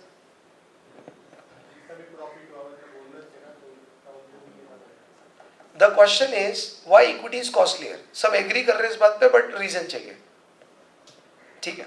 चलो मैं एक्सप्लेन करता हूँ। Let's divide the whole class into 2 sectors.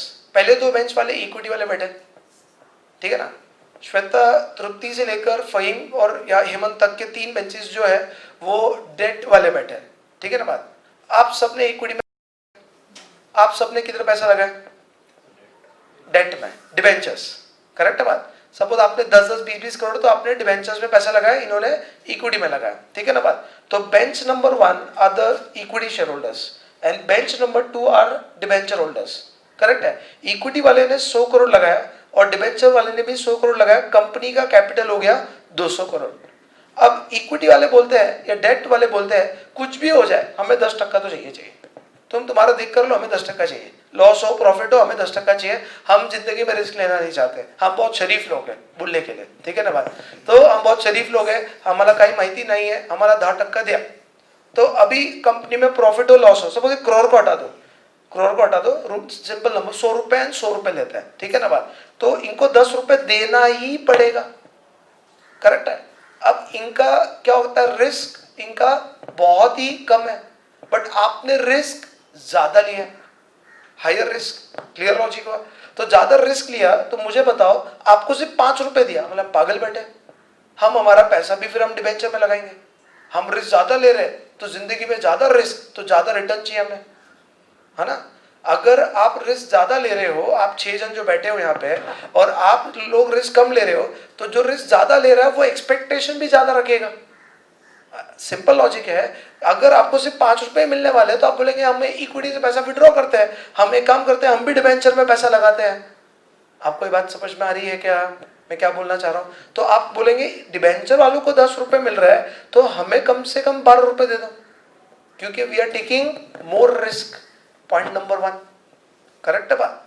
या पॉइंट नंबर 2, मैं हमेशा ये एग्जांपल देता हूँ, ऑलवेज, करेक्ट है, जिससे जल्दी समझ में आता है, ठीक है ना? आप 2 बेंचेस जो है, आप चार्ट अकाउंटेंसी कर रहे हैं, आप 3 बेंचेस समझो, अजम्पशन बीकॉम वाले बच्चे, सुखी जीवन, ना आना ना जाना, आराम से जीना, समझ है मेरी बात? तो 3 बेंचेस वाले कौन है? बीकॉम वाले बच्चे। अब बीकॉम वाला बच्चा अपना दिमाग लेकर गया मार्केट के अंदर, वो जैसे ना 3 इडियट्स में वो करता है, ये दिमाग की वैल्यू क्या है, ये दिमाग लेकर गया, तो उसको बोलते हैं तुझे 40,000 पर मंथ सैलरी मिलेगी। इतना नहीं मिलता है, खुश नहीं होना आपने, 2-3 स्माइल देखो सबके, बीकॉम में 40,000 पर मंथ, सर क्यों इतनी मेहनत करा रहे हैं सर, सुबह 7 बजे बुला लिए, करेक्ट है, वो भी लगा दिए, बोले ग्रुप वन इतना 4 सब्जेक्ट उसके बाद। और ये जो चार्टर्ड अकाउंटेंसी करने वाले बच्चे हैं, ये अपना दिमाग मार्केट में लेके गए, हमने बोला आपको 30,000 रुपए पर मंथ मिलेगा, बोले हम बेवकूफ बैठे, पागल समझा, हमने जिंदगी में रिस्क ज्यादा लिया। अरे लिया है कि नहीं लिया है?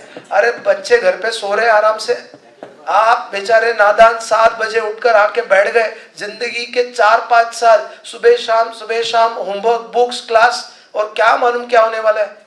और बाकी जो बीकॉम वाले friends, they are putting Instagram status, they are putting that मतलब any of the check ins with all the music in the car somewhere, समझ रहे हो? और उनको 40,000, हमको 30,000। हाँ, आप बोले फिर हम करते ही नहीं थे CA, higher risk higher return. अरे आप रिस्क ज्यादा ले रहे हो ना, ले रहे कि नहीं, तो आपको रिटर्न भी ज्यादा चाहिए। तो रिस्क कौन ले रहा है? इक्विटी।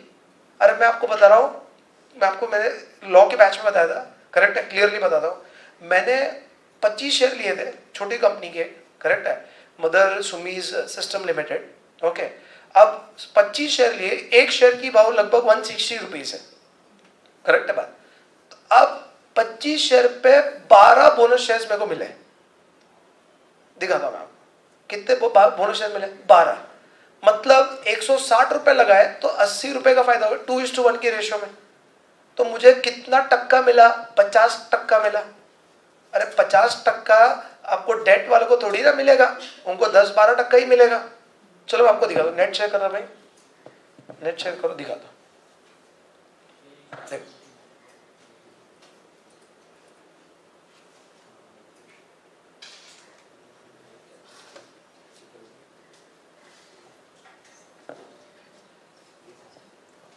मैं दिखा दो, लॉ केस में दिखा देता हूं, आ रहा है क्या? आ रहा है।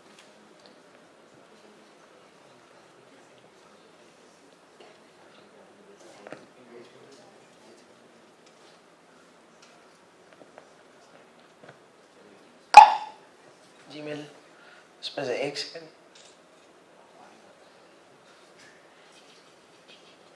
अब चेक करो, Mother Sumi's Systems Private Limited, let's check. Bonus credit intimation, देखो ये देख लो, Mother Sumi System Private Limited, ठीक है ना, name of the share holder Mayur Mahendra Agarwal, issue of bonus shares, ठीक है ना, ये आपके रिकॉर्ड डेट पर 25 शेयर्स आपके पास है, हमने आपको 12 बोनस शेयर्स दे दिए। नंबर वाइज मैं आपको तो छोड़े नंबर हाउस है, समझ है, बट फिलहाल आप समझो इसका भी इंपैक्ट देखते हैं मनी कंट्रोल पे, ठीक है, you see the share pricing there, ठीक है ना बात? तो मैंने रिस्क ज्यादा लिया तो मुझे रिटर्न ज्यादा मिलने वाला है, ठीक है ना बात? तो कैसे, देखो, I'll go to moneycontrol.com, just hold on.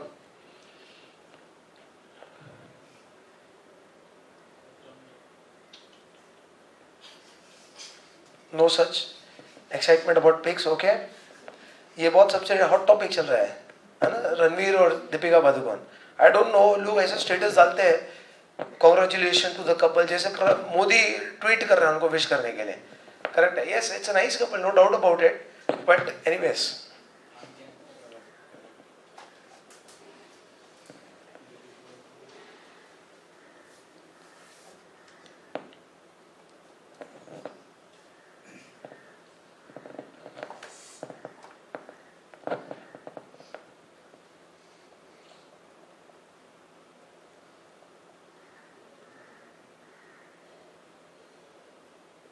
देखना मदर्स एंड सुमीज सिस्टम्स, अब दिखाता हूँ, पेशेंस रखना पड़ेगा, ये हो रहा है स्लो। ये दिख रहा है 143 रुपीज। अब मैंने लगभग 160 डाला था, एग्जाम्पल लो, ओके, तो 160 कैलकुलेटर ले लो, चलो ठीक है, ये नंबर आपको मैंने क्लास में बताया था, बट स्टिल 160 इंटू 25 शेयर्स, छोटा ना अमाउंट का इन्वेस्टमेंट है, very small investment, 4-5 rupees, 4-5,000, correct है, कितना हो गया, 4,000 हो गया, करेक्ट है। अभी अपने इन्वेस्टमेंट अकाउंटिंग सीखा है, करेक्ट है, जहां पर बोनस शेयर्स को आप सिर्फ क्वांटिटी पे लिखते हो, अमाउंट पे लिखते हैं नहीं है, आई गेस जितना थोड़ा बहुत अकाउंट्स मुझे आता है, करेक्ट है बात। तो अभी आप एक काम करो, 4,000 डिवाइड बाय 37 शेयर्स, 25 प्लस 12 कितना हो गया एवरेज प्राइसिंग, हाँ 108, करेक्ट है बात। अब माइनस 143 रुपीज आज का मार्केट प्राइस है, कितना हो गया पर शेयर प्रॉफिट, 44 रुपीज। अब हाँ 35 रुपीज, ऑलमोस्ट 35 to 40% मेरा ROI हो गया। इतना बड़ा आपको डेट पर मिलने वाला है क्या, नहीं। तो कैन आई टेल इक्विटी वाले are taking more risk and therefore they expect more return, yes. Equity shareholder, I am the equity shareholder, I take more risk in my life and therefore I expect more return from company, and these people who have invested into debentures are taking less risk and they will expect less return। उनको मालूम है कि 10% मिलेगा ही। समझ में आ रहा है मेरी बात, मैं क्या बोलना चाह रहा हूँ। और एक एग्जांपल लेता हूँ, जस्ट और एक एग्जांपल लेता हूँ। मेरा एक फैकल्टी मेंबर है जो CS में है, वो हमेशा मुझे बोलते हैं तेरे पास जब भी कुछ इन्वेस्टमेंट हो तो मुझे दे, मेरे पास अच्छे बिजनेस ऑप्शंस आते रहते हैं, मैं अच्छा खासा कमाता हूँ, तू एक काम कर 18% ले लेना, 18% पर एनम। मैं बोला यार मैं 1-2 बार पैसा दे दिया, बरोबर टाइम पे पैसा आ रहा है। बोला आप करते क्या है, बोले मैं तेरे से पैसा लेता हूँ, ओके, मेरे पास बिजनेस ऑप्शन अच्छा है, तू सपोज एग्जांपल है 50 लाख मुझे देता है, मैं 50 लाख डालता हूँ, 1 करोड़, उस 1 करोड़ में मैं 40 लाख कमा लेता हूँ। अब 40 लाख में से तुझे सिर्फ 50 लाख के हिसाब से 9 लाख ही देना है मुझे, करेक्ट है। तो एक बात समझना, मैं सिक्योर हो गया 9 लाख। अब मैं बोलता नहीं एक काम कर, मुझे रिस्क लेना है, मैं तेरे साथ पार्टनरशिप करना चाह रहा हूं। If I take more risk, अब मैं 50 लाख लगाकर 40 लाख आया, डिवाइड बाय 2 में कमाऊंगा कितना, 20 लाख। बट अगर मैं लेस रिस्क लूंगा तो मैं कितना कमाऊंगा, 9 लाख। सिंपल लॉजिक है। तो point number 1, equity is taking more risk and therefore they expect more return. And point number 2, debentures are taking less risk, therefore they expect less return. ये clear हो गया। और एक बात समझना, इक्विटी के ऊपर जो भी डिविडेंड बांटेंगे, is it an expense or it is appropriation of profit, correct है, it is not an expense as per PGBP, correct है बात वो, but interest आप बांटोगे it is an expense, correct है। तो अगर देखो 100 रुपए मैंने कमाया ग्रॉस प्रॉफिट और मैंने इंटरेस्ट 10 रुपए दिया, नेट प्रॉफिट कितना हो गया, 90 रुपए। बट अगर इक्विटी का केस है 100 रुपए कमाया तो नेट प्रॉफिट कितना होगा, 100 रुपए। अब P&L अप्रोप्रिएशन अकाउंट पे आएगा 100 रुपए, यहाँ पे डिविडेंड आएगा 10 रुपीज और प्रॉफिट कैरियर फॉरवर्ड 90 रुपीज। अब इनकम टैक्स जो है ना यहाँ पे 90 पर 30%, 27 रुपए टैक्स भरना है, और यहाँ पे 100 पे 30%, 30 रुपीज टैक्स भरना है। अरे हाँ या नहीं। अब मुझे बताओ कि ये कौन सा केस है, डेट का केस है। डेट में आपने सिर्फ 27 रुपए टैक्स भरा, आपको PGBP का बेनिफिट मिला। बट इक्विटी के केस में आपने डिविडेंड बांटा तो आपको टैक्स बेनिफिट मिला नहीं, आपने टैक्स ज्यादा भरा। अरे हाँ या नहीं। तो इक्विटी के केस में आपको टैक्स ज्यादा भरना है और डिबेंचर्स के केस में आपको टैक्स कम भरना है। कंपनी के लिए कौन सा कॉस्टली हो गया, इक्विटी। कौन सा कॉस्टली हो गया, इक्विटी। और कौन सा चीपर हो गया, debt. Is it very clear. ये बेसिक्स में आता है, ये आपको आगे जाके पढ़ाना नहीं है मुझे, समझ रहे हैं। वापस से बता रहा हूँ, equity take more risk, therefore they expect more return. Debenture holders take less risk, therefore less return. Second, equity dividend is not allowed as an expense, therefore you pay more tax. And interest is allowed as an expense, therefore you save tax. Correct है बात। Therefore equity is costlier than debentures. ये बात clear हो गई। तो अब एक काम करना, ये जो हम डिस्कशन कर रहे थे ना, नीचे एक लाइन लीव करके लिखना है, factors affecting decision regarding capital. Factors affecting decision regarding capital. factors affecting decision regarding capital.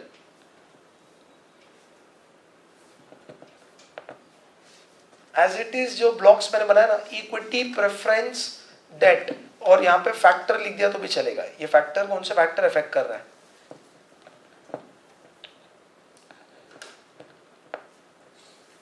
ये बनाना है सेम. Equity, preference, date.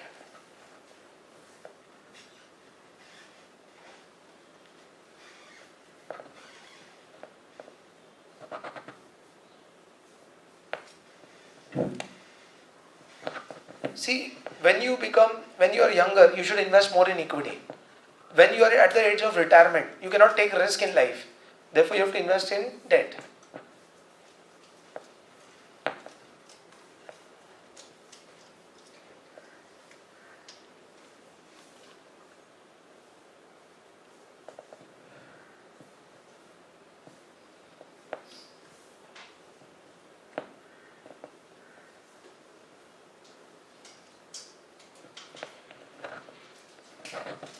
ठीक है ना. यहाँ पे सबसे कॉस्टली कौन सा है, इक्विटी है. सेकंड कॉस्टली कौन सा है, प्रेफरेंस है. थर्ड कॉस्टली मतलब cheaper actually we can tell taught, that is debt. ठीक है, तो rank 1 2 3 risk point of view से सबसे रिस्की कौन सा है, डेट है. करेक्ट है. सेकंड कम रिस्की, थोड़ा कम कौन सा है, प्रेफरेंस. और लीस्ट रिस्की कौन सा है, इक्विटी. पैसा रेस करते समय ये बहुत सोचना पड़ता है. और डाइल्यूशन ऑफ कंट्रोल में अगर आप देखते हो, इक्विटी में डाइल्यूशन ऑफ कंट्रोल आ रहा है, बट प्रेफरेंस में नहीं आ रहा है, subject to certain conditions, and debt में नहीं आ रहा है. खत्म हो गया. अब वहां पे नीचे एक लाइन लीव करके लिखना है, इक्विटी वर्सेस डेट. नीचे एक लाइन लीव करके लिखना है, heading equity versus debt. Equity versus debt. Okay, point number 1, debt holder take less risk. Debt holder take less risk, whereas equity holder take more risk. Equity holder take more risk. Equity holder take more risk. Okay, therefore equity shareholders expect more returns. Equity shareholders expect more returns. Equity shareholders expect more returns. Point number 1. Point number 2. Dividend is not an expense. Dividend is not an expense, but appropriation of profit. Dividend is not an expense, but appropriation of profit. Therefore, there is no tax benefit. Therefore, there is no tax benefit. Whereas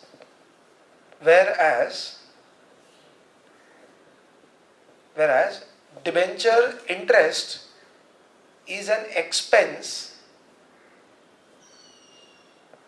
Whereas debenture interest is an expense, and therefore you save tax. Therefore you save tax. Correct है. नीचे conclusion लिखना है. From above points we can conclude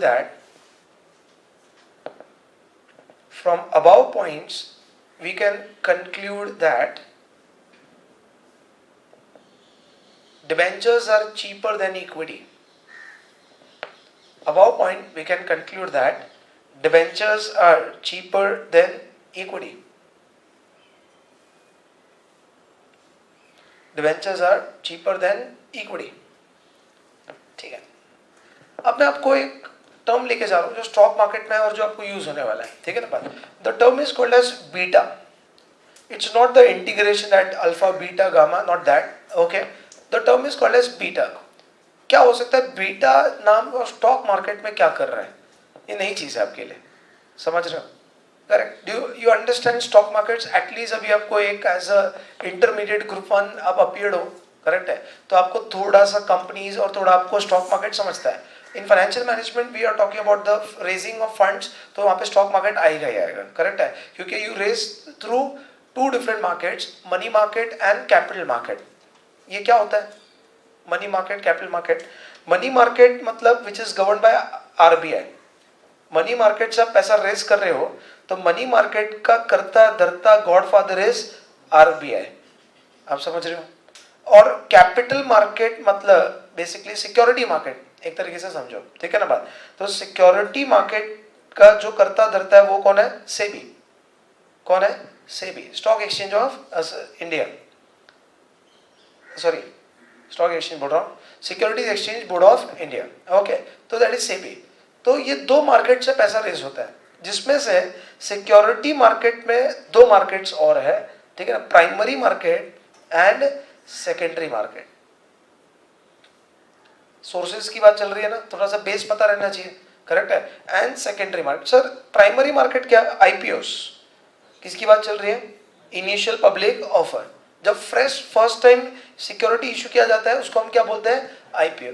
और वही IPO क्या होता है, लोग आपस में बाद में शेयर्स आपस में सेल करते हैं, खरीदते हैं, that is called as secondary market, correct है. वेयर ऑलरेडी जो शेयर्स इशू है उसी में हम ट्रेड कर रहे हैं. क्या कर रहे हैं? ट्रेड कर रहे हैं. सिंपल लॉजिक है. Sir can you give a example of money market? Yes, I can give you example. Commercial papers. Okay, promissory note का एक टाइप है. अभी आपने नेगोशिएबल इंस्ट्रूमेंट एक्ट पढ़ा कि नहीं? But have you ever seen bills of exchange और promissory note in India? No, frankly. Practical life में you have seen more of cheque, correct बात. बट फ्रैंकली स्पीकिंग कुछ कंपनीज जिनका नेटवर्थ 5 करोड़ से ज्यादा है उनको अलाउ किया गया कि आप प्रोमिसरी नोट इशू कर सकते हैं, इसलिए आप नेगोशिएबल एक्ट पढ़ रहे हो. नहीं तो आप कहाँ पढ़ते थे, समझ रहे हैं? और एक्ट एग्जिस्टेंस में है और आपने पढ़ा है पोर्शन में, तो इसका मतलब ये कि प्रोमिसरी नोट है. But normal layman cannot deal. Only those companies who are having a net worth of above 5 crore can deal in a promissory note. That promissory note is called, another name is commercial paper.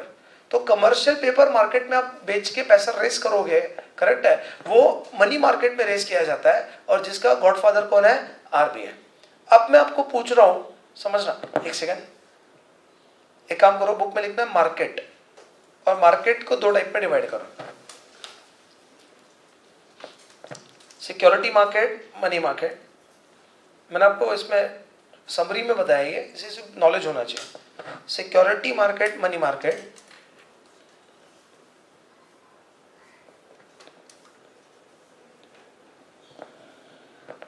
Security market, money market. In security market it is SEBI.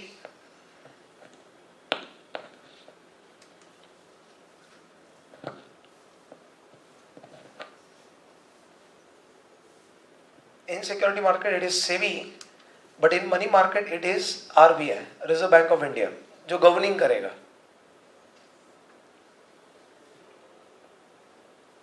Okay,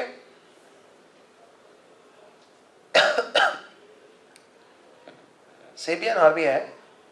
okay, अब security market के दो type है, primary market and secondary market. Primary market, secondary market.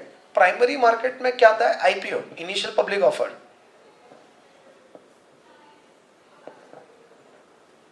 Initial public offer. Secondary market में it comes existing shares are being traded, ऐसा लिखना है, existing shares are being traded. अच्छा, एक चीज समझना, in group 2 what happens in generally with all students, initial 1.5 month they are very disciplined. When it start in January the fluctuation starts. कोई accident है sir, आता हूँ, देखता हूँ, समझ रहा है? तो मैं पहले ही क्यों वार्निंग दे रहा हूँ, करेक्ट है. Regarding attendance it will be strict. पहले मैं आपको बता रहा हूँ, आपको उसमें कंफर्टेबल है तो आना है अपने, स्ट्रेट फॉरवर्ड. मतलब I will be strict because मैंने ऑब्जर्व किया हर बैच में, it's not about me, every batch everywhere. Initially one month, in fact 1 month भी बहुत ज़्यादा बोल दिया मैंने. मतलब अभी आज 16 नवंबर है ना, तो मैं आपको बता रहा हूँ क्या 5 दिसंबर 10 दिसंबर तक बच्चा बराबर आएगा। 11 दिसंबर के बाद कुछ तो एक आधा इंसिडेंस होगा कि वो घर गया या कुछ हो गया, 6 दिन का गैप पड़ गया, ठीक है, हो गया। उसके बाद वो वापस से उस एनर्जी एंथुजियाज्म को वो वापस रिकूप नहीं कर पाता है, और फिर जनवरी में वो बंदा फ्लक्चुएट होना चालू हो जाता है। आज एक दिन आया, 2 दिन सो गया, उठने की इच्छा नहीं हुई, और यहाँ से 1 to 1 मैं सबको देख रहा हूँ, समझ रहा है। तो मैं क्लियरली क्या बोल रहा हूँ कि वो मामले में नहीं चलेगा। मतलब आपको क्लियरली सब चीज़ें, अगर आप नहीं आ रहे हो तो बताना है, करेक्ट है बात। तो आपका ग्रुप टू के साथ खत्म होगा, नहीं तो आपको बैकलॉग कंप्लीट करने में 20-25 दिन आगे के चले जाएंगे फरवरी के। तो मैं आपको क्लियर बता रहा हूँ, if you comfortable with that you have to come to the batch clearly. तो फिर उस डिसिप्लिन में आप आओगे, थोड़ा प्रेशर रहेगा मेरे साइड से अटेंडेंस के लिए, बाकी नहीं। 1-2 दिन थोड़ा सा बीच में एक कंफर्ट जोन आने के बाद थोड़ा 5-10 मिनट ब्रेक होगा, वो सब ठीक है, बात नहीं है, ठीक है। But attendance point of view से कुछ भी हो जाए पहुंच जाना है, मैक्सिमम 7:10 7:15 तक पहुंच ही जाना है। चालू हो जाएगा, रिविजन होगा, तब तक अपने कोई भी हालत में पहुंचना ही है। आप समझ रहे हो क्या, करेक्ट है ना। नहीं तो बच्चा ग्रुप 2 के अंदर भटक जाता है, ये फैक्ट बता रहा हूँ बहुत बार। फिर बाद में बच्चा क्या एक ही ग्रुप देता है और ग्रुप 2 सिर्फ देने के लिए देता है, ये सिचुएशन आती है। और फिर देने के लिए देता है, फिर उसमें अगर अटक गया वापस से फिर मतलब ग्रुप 2 ही क्लियर करने के लिए 3 अटेम्प्ट लगा देता है, ईजी होने के बावजूद, फ्रैंकली, करेक्ट है। तो मैं क्लियर इंस्ट्रक्शन दे रहा हूँ इस बारे में, ठीक, कंफर्टेबल रहना पड़ेगा उसमें। एनीवेज, अब ये हो गया आपका मार्केट के बारे में। अब मैं आपको वर्ड बीटा समझा रहा हूँ। क्या वर्ड समझा रहा हूँ? बीटा। स्टॉक मार्केट में बीटा क्या वर्ड है, ये सिर्फ बीटा वर्ड समझना है। क्यों पढ़ रहे हैं वो आपको चैप्टर के बीच में आने वाला है, समझ रहे हैं। What is market, what is stock market, what is beta, ये सिर्फ एक सिंगल टर्म्स हम पढ़ रहे हैं जो कनेक्टिंग द डॉट्स होगा। अब देखो सिंपल, आपने पढ़ा सेंसेक्स निफ्टी, ये आपको मालूम है। चलो देखते हैं सेंसेक्स निफ्टी कितना कल तक था, मार्केट ऊपर नहीं हुआ है, सुबह बैठे हम, समझ मेरी बात। तो बोलेंगे ये कभी का है, कल का लास्ट क्लोजिंग प्राइस है सेंसेक्स निफ्टी का, क्या दिख रहा है आपको? Nifty is 10,616, okay, and Sensex is 35,000, Nifty 10,616, and Sensex is 35,000 something. कितना था? 260। ये क्या होता है ये आपको मालूम है, आप बताओगे। ये बेसिक्स है, मेरे को इससे बीटा समझाना है, इसलिए मैं ये पूछ रहा हूँ। What is Sensex, what is Nifty? Guess करो, बताओ ना यार, थोड़ा बताओ, चालू करो। एक पॉइंट ऐसे टुकड़ों में बताना चालू करो, बताओ। बेसिक्स पता होगा आपको डेफिनेटली, मैं बताऊंगा ही। ये दिख रहा है, हाँ बराबर 260 है, करेक्ट है। बोलिए, हाँ, performance of stock market, okay, and sorry blue chip companies top 50 में इसका एवरेज प्राइसिंग है, परफेक्ट। और सेंसेक्स पे 30 ब्लू चिप कंपनीज है, निफ्टी में 50 ब्लू चिप कंपनीज है। और क्या बोल सकते हो?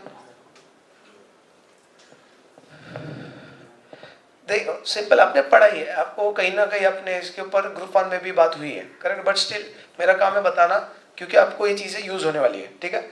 Suppose there is a exchange, ठीक है, स्टॉक एक्सचेंज। एक्सचेंज नाम से समझता है शेयर्स लो शेयर्स दो, ठीक है ना, जैसे प्यार लो प्यार दो ऐसा बोलते हैं, गाना है, तो वैसे शेयर्स लो और शेयर्स दो, करेक्ट है बात। अब मेरी बात समझना, ये एक्सचेंज में हम जाएंगे, अपने मंडई देखिए कभी, मंडई मतलब ये पुणे की मंडई नहीं, समिति जो बाजार समिति होती है, वहां पे लोग आते हैं, बिडिंग करते हैं। गुरु मूवी में बताया कि जहां पर लोग आते हैं और बिडिंग करते हैं, देखा है ना आपने?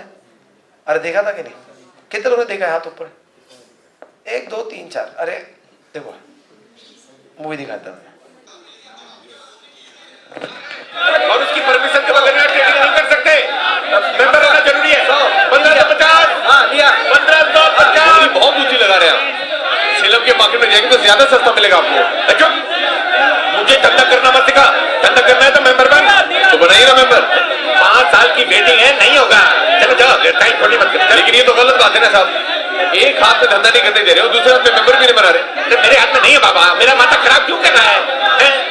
अरजान कॉन्ट्रैक्टर अध्यक्ष है एसोसिएशन का, अरजान कॉन्ट्रैक्टर वो अध्यक्ष है, उसकी चिट्ठी पर ही बनते हैं मेंबर, तुम नहीं बनोगे। अब जोशी हो,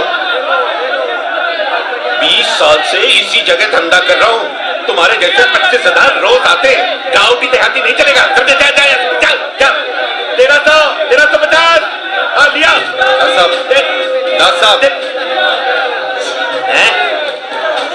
ठीक, आपके बगल में खड़े रह के धंधा करूंगा और आप जैसे 25,000 की छुट्टी कर दूंगा।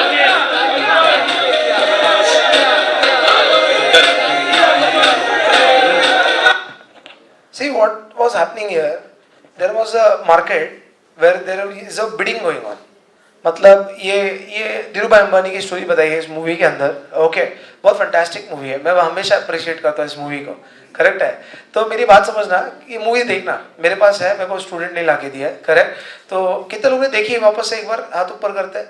1 2, बाकी लोगों ने देखी नहीं. अरे पूरा, हाँ क्लास में दिखा बेटा, सही है. एक दिन ऐसा स्पेशल अपने को थिएटर फील करवा के पॉपकॉर्न के साथ दिखाना पड़ेगा ना. Lights off. सुनो, तो इस मूवी में पूरा रिलायंस इंडस्ट्रीज के बारे में बताया और कैसे रिलायंस इंडस्ट्रीज बनती है. रिलायंस इंडस्ट्रीज इनडायरेक्टली उन्होंने ऐसा बताया, डायरेक्टली नहीं बता सकते. I can not take that name Reliance Industries, but yes it is based on some success stories.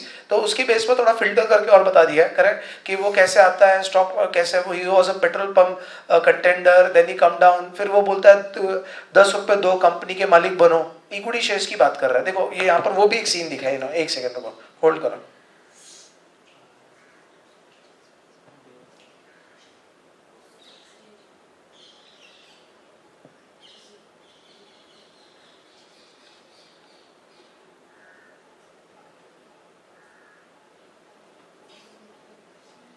Aishwarya Rai और अभिषेक बच्चन की मूवी थी. Ultimately there couple now.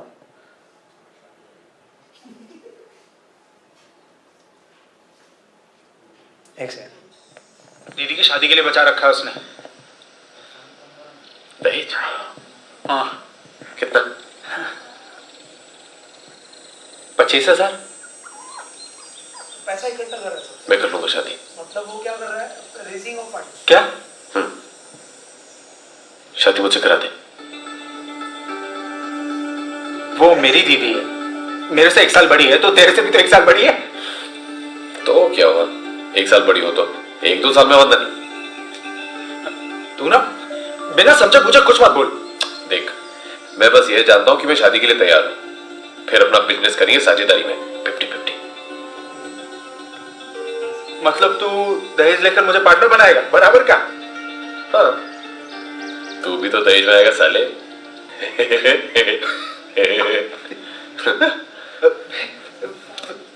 लेकिन मैं बापू को बोलूंगा कैसे? मैं बोलूंगा क्या? मैं नहीं बोल पाऊंगा. क्यों डरता है? शादी कर रहा हूं, चोरी थोड़ा ना कर रहा हूं. मैं बात कर लूंगा.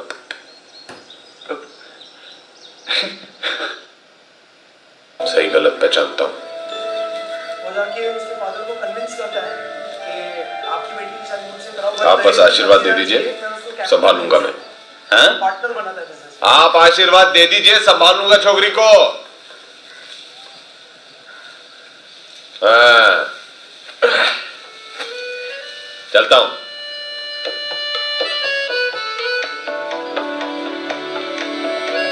वाह.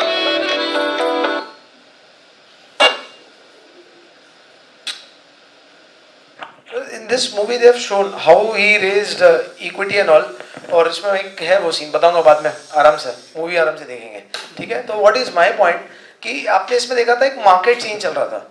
उस मार्केट में सब आके ऑक्शन कर रहे हैं. ऑक्शन कर रहे हैं कि भाई देखो एक तरीके से हम मतलब that auction of goods going on. तो वैसे ही मार्केट जो था, ये मार्केट बनाया गया NSE BSE में, मुंबई में. एंड लोग शेयर सर्टिफिकेट लेके जाते थे. उधर एक प्लेस होता था, हॉल. बायर्स एक तरफ बैठ रहे, सेलर्स एक तरफ बैठ रहे, और जिसको जो शेयर्स बेचना, फिजिकल शेयर्स, करेक्ट है, वो सेल करते थे. Are you able to understand this? Correct है.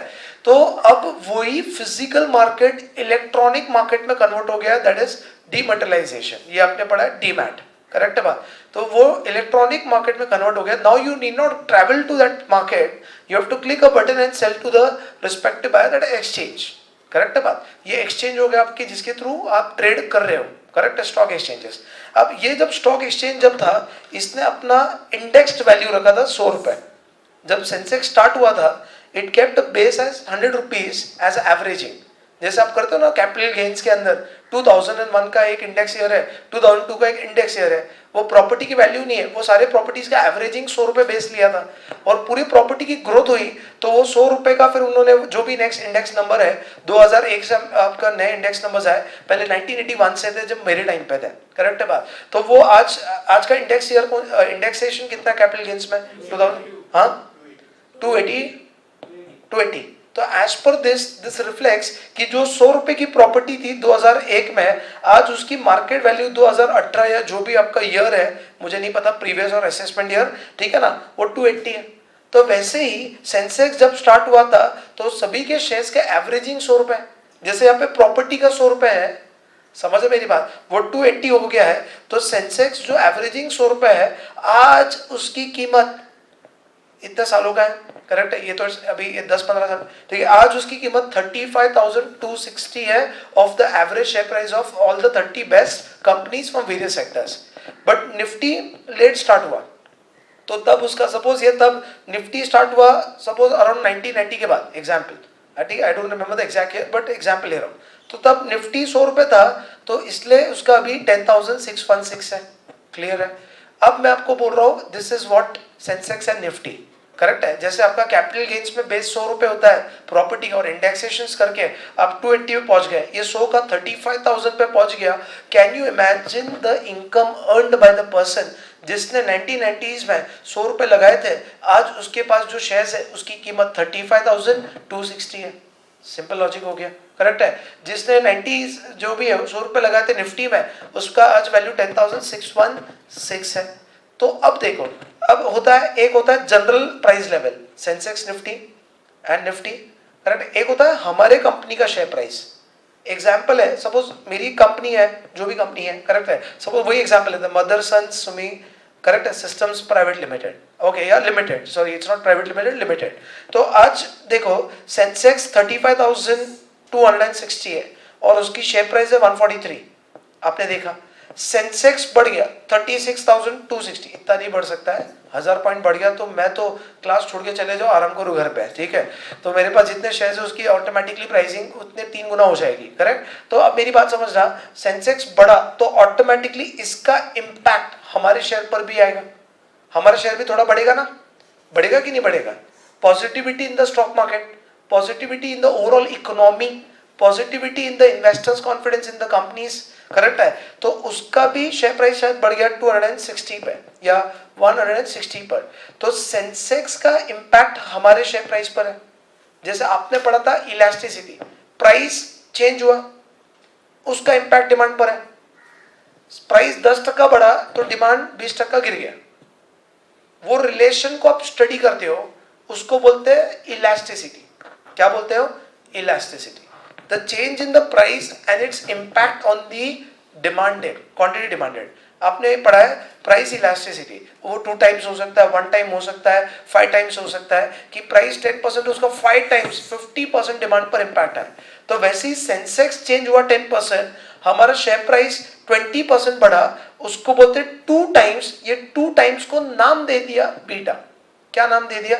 बीटा। इलास्टिसिटी वर्ड क्यों यूज किया? आपने कहीं पूछा क्या इकोनॉमिक्स में?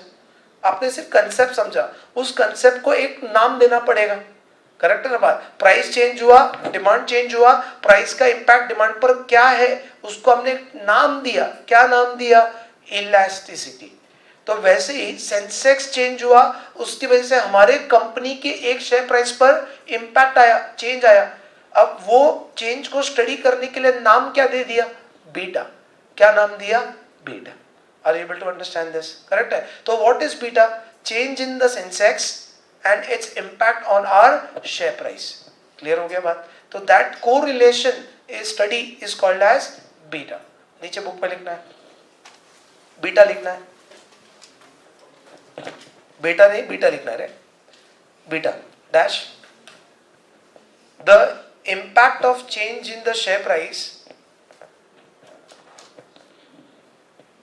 The impact of change in the share price, the impact of change in the share price due to change in the market index, due to change in the market index,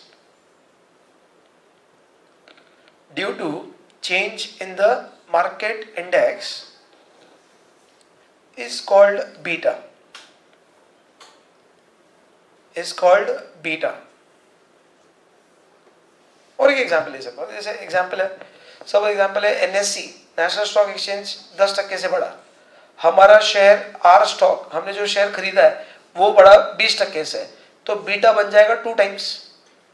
beta क्या होगा? 2 times. जो भी market change होगा उसको 2 गुना impact हमारे share पर आएगा। या 10% से ये गिरा, ये भी 10% गिरा, तो ये हो गया 1 टाइम। सेंसेक्स 10% बढ़ा बट इस पर कोई भी इम्पैक्ट नहीं है, तो 0 टाइम्स इम्पैक्ट। समझ रहे? तो study of the index and the market, एक तराजू होता है ना, अंधा कानून। तराजू में 2 पहलू होते हैं, 2 वेरिएबल्स होते हैं, एक वेरिएबल कम ज्यादा किया तो दूसरे वेरिएबल पे कम ज्यादा होता है। तराजू पे करते क्या नहीं? You understand the measuring device, correct है? तो वैसे तराजू में 2 चीज है, एक तरफ प्राइस है, एक तरफ डिमांड है। प्राइस कम ज्यादा हो गया, डिमांड कम ज्यादा हो गया, तराजू हिलने लग जाता है। दैट कितना चेंज हुआ, 1 टाइम 2 टाइम, वो उसको बोलते हैं प्राइस इलास्टिसिटी। तो वैसे तराजू में एक तरफ मार्केट इंडेक्स है और एक तरफ हमारा शेयर प्राइस है। मार्केट इंडेक्स बढ़ा तो शेयर प्राइस पे क्या इंपैक्ट है, वो स्टडी को हम क्या बोलेंगे? बीटा। क्या बोलेंगे?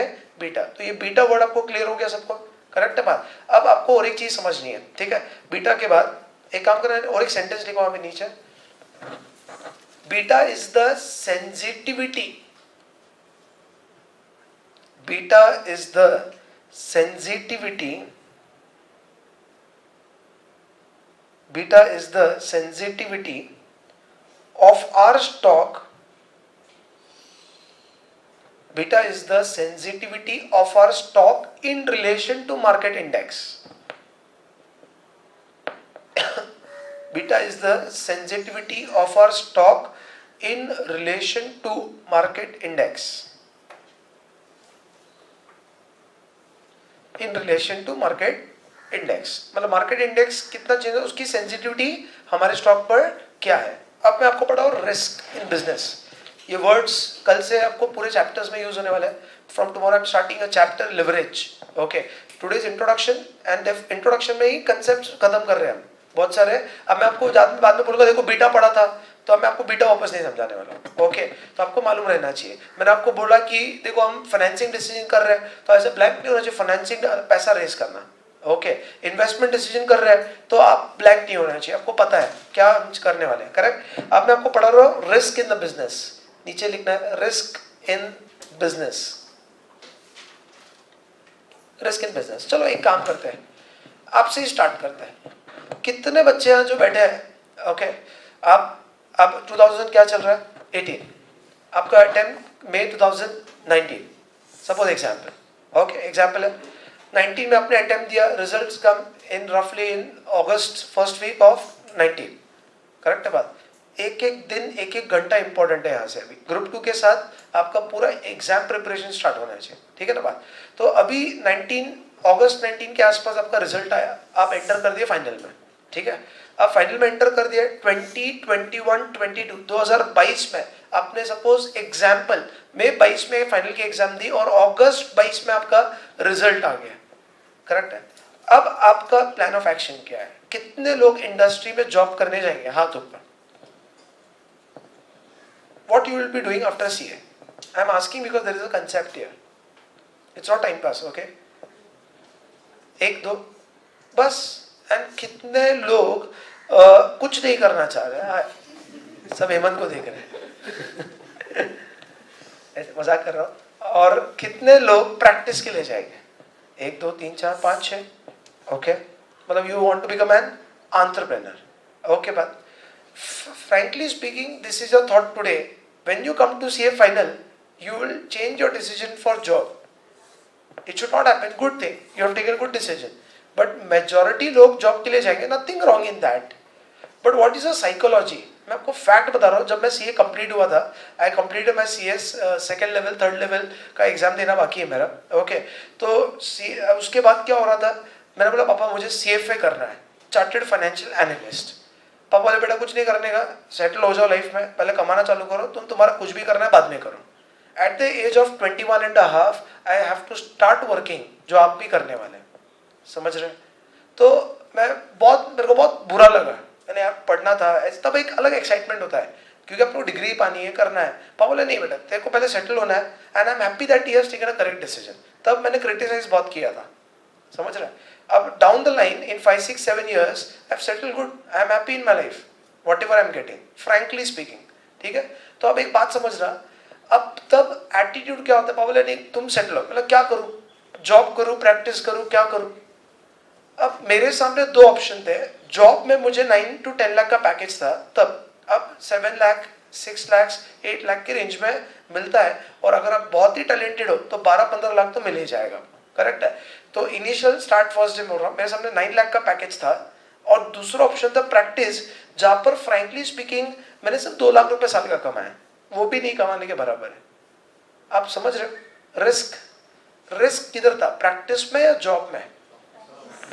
क्या रिस्क था? What risk? क्लाइंट्स नहीं भी आए तो भी रिस्क है. क्या रिस्क है? रेंट पे करना है, लोन के ऊपर इंटरेस्ट पे करना है, सैलरी देनी पड़ेगी, स्टाफ को काम कुछ भी नहीं हो बैठा है. अरे एक चार्टर्ड अकाउंटेंट हूँ, थोड़ा सा इंप्रेशन रखना है, I have to keep staff, I have to keep the administration. Office बनाने का खर्चा था 3-4 लाख रुपए, अगर इंटीरियर्स करूंगा तो होगा. मैं बोला पापा कितना रिस्क है प्रैक्टिस में, कैसे करूं मैं? बोले तू क्यों टेंशन ले रहा है, एक काम कर, कितना पैसा लग रहा है? बोला 5 लाख. पापा बोले 5 लाख, ये 5 लाख ले, 3 साल तक इनकम मत दे चलेगा, घर में 1 रुपए नहीं दे चलेगा. 1000 days you have to invest into your business, और 1000 दिन के बाद तू अब इनकम देना स्टार्ट करेगा, तो तुझे देना ही पड़ेगा. बोला पापा पक्का क्या? 3 साल घर में इनकम नहीं आया तो चलेगा क्या? देखो मेरे फ्रेंड्स 10 लाख कमा रहे हैं, मेरे फ्रेंड्स 12 लाख कमा रहे हैं, वो देखो ब्रिटानिया कंपनी में ट्रेनिंग में ही 20 लाख कमा रहा है. तीनों लेवल पर रैंकर था मेरा दोस्त आदित्य अय्यर. करेक्ट है? तीनों लेवल पर रैंक, उसको ट्रेनिंग में 18 to 20 lakh दिया. Today he is in Bangalore. I met him recently. He is earning 50 lakh rupees at the age of hardly 26-27. आप समझ रहे हो मेरी बात? फैक्ट बता रहा हूँ, करेक्ट है बात. वो मेरे से 1 साल या 1.5 साल यंगर है, तो ऑलमोस्ट 26.5 उसकी एज है. 40-45 लाख का पैकेज लेके बैठा है. वो एकदम सिंपल फैमिली से था, तीनों लेवल पर रैंक लिया बंदे, खतरनाक डेडिकेशन. समझ रहा है? तो मैं बोला देखो मेरा फ्रेंड है 18 लाख कमा रहा है, वो देखो 10 लाख कमा रहा है, और मुझे पता नहीं है कि मेरी इनकम होगी या नहीं होगी. पापा बोले क्या प्रॉब्लम है, क्या प्रॉब्लम है? तुझे बोल दिया ना, तुझे 5 लाख दिया, 1 रुपए रिटर्न मत कर. तू अगर बैंक लोन लेगा तो तुझे इंटरेस्ट का टेंशन रहेगा. दूसरा, इनकम तेरा जितना सैलरी जो भी खर्चा आएगा 3 साल तक मैं टेंशन लूंगा तेरा, तू बस प्रैक्टिस में काम कर. समझ रहे हैं? तो लोग हेजिटेट करते हैं बिजनेस में आने के लिए. वहां पे 2 रिस्क है. कौन से 2 रिस्क है? एक होता है operating risk, salary, rent, fix expenses जो पे करना ही पड़ेगा, और दूसरा होता है फाइनेंशियल रिस्क. अरे कमाने के बाद लोन लिया तो इंटरेस्ट तो देना ही पड़ेगा, बिजनेस चला तो दे देंगे, नहीं चला तो क्या? पापा ने बोला तेरा दोनों रिस्क की जिम्मेदारी, ऑपरेटिंग रिस्क, फाइनेंशियल रिस्क की जिम्मेदारी मैं उठाता हूं 3 साल के लिए. 1000 days तू बस मेहनत कर, और उसके बाद तू देख, तू खुद होकर एग्री करेगा. तब मैंने बहुत क्रिटिसाइज किया. Frankly speaking it's a correct decision. मुझे पापा का सपोर्ट था उस चीज में, मैं डायरेक्टली बोल रहा हूँ, करेक्ट है. बोले तू बस ट्राई कर, 1000 दिन, 1 रुपए भी इनकम मत सोच, तुझे पॉकेट मनी चाहिए 10,000 पर मंथ पॉकेट मनी. तेरा जो भी ऑफिस का खर्चा है, नहीं तू रिपे कर पाया मैं दे दूंगा, तेरा 5 लाख जो कैपिटल दे दूंगा. तो बिजनेस के अंदर 2 रिस्क आता है हमेशा. आपने जो लोन लिया है वो रिपे कर पाएंगे कि नहीं कर पाएंगे, फाइनेंशियल रिस्क. लोन ले लिया, बिजनेस चला नहीं चला, आपको फिक्स कॉस्ट तो इंकर करना ही है. आपने पढ़ा था मार्जिनल कॉस्टिंग के अंदर, fix cost break even point, right है ना? करेक्ट है? तो फिक्स कॉस्ट रिपे करना है, रेंट है, सैलरी है. आपका बिजनेस चला तो रिपे कर दोगे, नहीं चला तो वो भी प्रॉब्लम है. तो that is second risk, operating risk. Correct? तो रिस्क इन बिजनेस, इसको 2 पार्ट में डिवाइड करो. पहला लिखना है operating risk, operating risk, and second लिखना है फाइनेंशियल रिस्क. सेकंड लिखना है financial risk.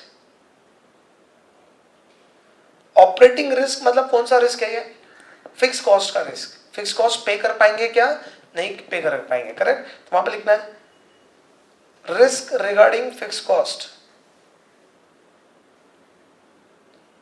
risk regarding fixed cost. Example, rent, salary. Example, rent, salary, etc. And financial risk में कैपिटल जो आप ला रहे हो, debt, fix commitment capital, correct है? तो वहां पे लिखना है risk regarding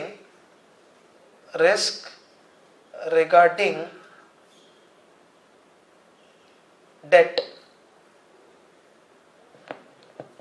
risk regarding debt. अब मेरा एक क्लाइंट है, वो ऑपरेटिंग रिस्क को हैंडल कर पा रहा है, उसका प्रॉफिट आ रहा है, खर्चा निकल रहा है, बट फाइनेंशियल रिस्क आज तक लोन रिपे नहीं कर पा रहा है। इतनी प्रॉफिट ही नहीं आ रही बिजनेस के अंदर कि उसका लोन थोड़ा थोड़ा भी कम हो जाए।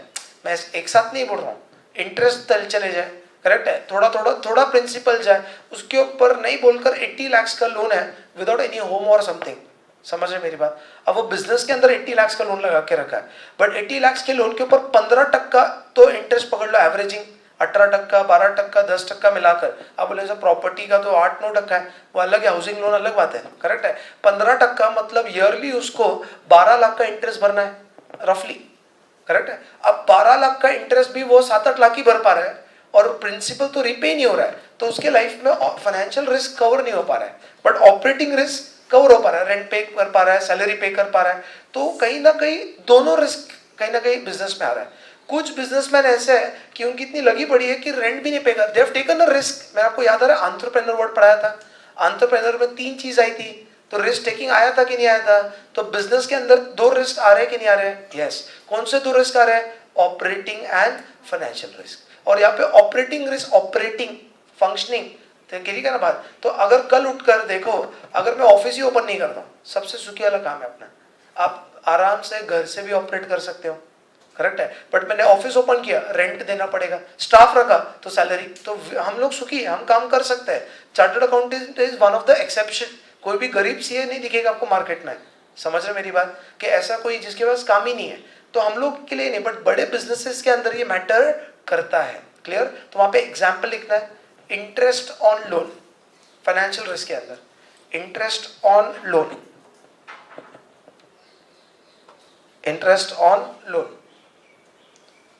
तो देखो, let's conclude what we have done today. We started with financial management, ठीक है, एक्चुअल कंसेप्ट। हमने देखा कि कुछ सक्सेसफुल लोग हैं, कुछ फेलियर लोग हैं। Why they fail? One of the major reason is weak financial planning. Therefore financial planning सीखना पड़ेगा आपको एज अ चार्टर्ड अकाउंटेंट। ये इसलिए हम एफएम पढ़ रहे हैं। उसके बाद मैंने आपको बोला कि फाइनेंशियल मैनेजमेंट कैसे इन्वॉल्व होता है। आपने देखा एंटरप्रेन्योर के पास 3 पॉइंट्स है। कौन से 3 पॉइंट्स है? Risk taker, innovator and resource coordinator. Coordinate करने के लिए एक एंटरप्राइज ओपन करना पड़ेगा। एंटरप्राइज में कितने ऑप्शंस है? 5 ऑप्शंस है। कौन से 5 ऑप्शंस है? Sole proprietor, partnership, HUF, LLP and company. इस फॉर्म में ओपन करेगा। एक बार एंटरप्राइज बना दिया, अब वो एंटरप्राइज क्या करेगा? रेज कैपिटल, करेक्ट है। तो ये जो है that is procurement of fund, पैसा लेकर आएगा और कैपिटल रेज करने के बाद उसको वो इन्वेस्ट करेगा, which is called as utilization of fund. Investment में भी लॉन्ग टर्म हो सकता है या शॉर्ट टर्म हो सकता है, करेक्ट है बात? तो फैक्ट्री, प्लांट एंड मशीनरी। तो really speaking in financial management there are 3 decisions we are doing. What are the 3 decisions? Financing decision, investment decision and dividend decision, correct है बात? In financing decision really speaking आप क्या क्या पढ़ने वाले हो? क्या क्या सोर्सेज ऑफ फाइनेंस है, उसका कॉस्ट कैसे स्टडी करते हैं, कैपिटल स्ट्रक्चर क्या कॉम्बिनेशन है, and leverage which we are studying tomorrow itself, we are starting from tomorrow. Okay, उसके बाद हमने देखा नेक्स्ट इन्वेस्टमेंट डिसीजन में इन्वेस्टमेंट कैपिटल बजटिंग होता है या मशीन्स वगैरह, या वर्किंग कैपिटल में इन्वेस्ट होता है। वर्किंग कैपिटल के अंदर स्टॉक मैनेजमेंट अपने कॉस्टिंग के अंदर पढ़ लिया मटेरियल चैप्टर में। और अगर आप देखते हो डेटर्स मैनेजमेंट आप सीखोगे और आप कैश मैनेजमेंट सीखोगे।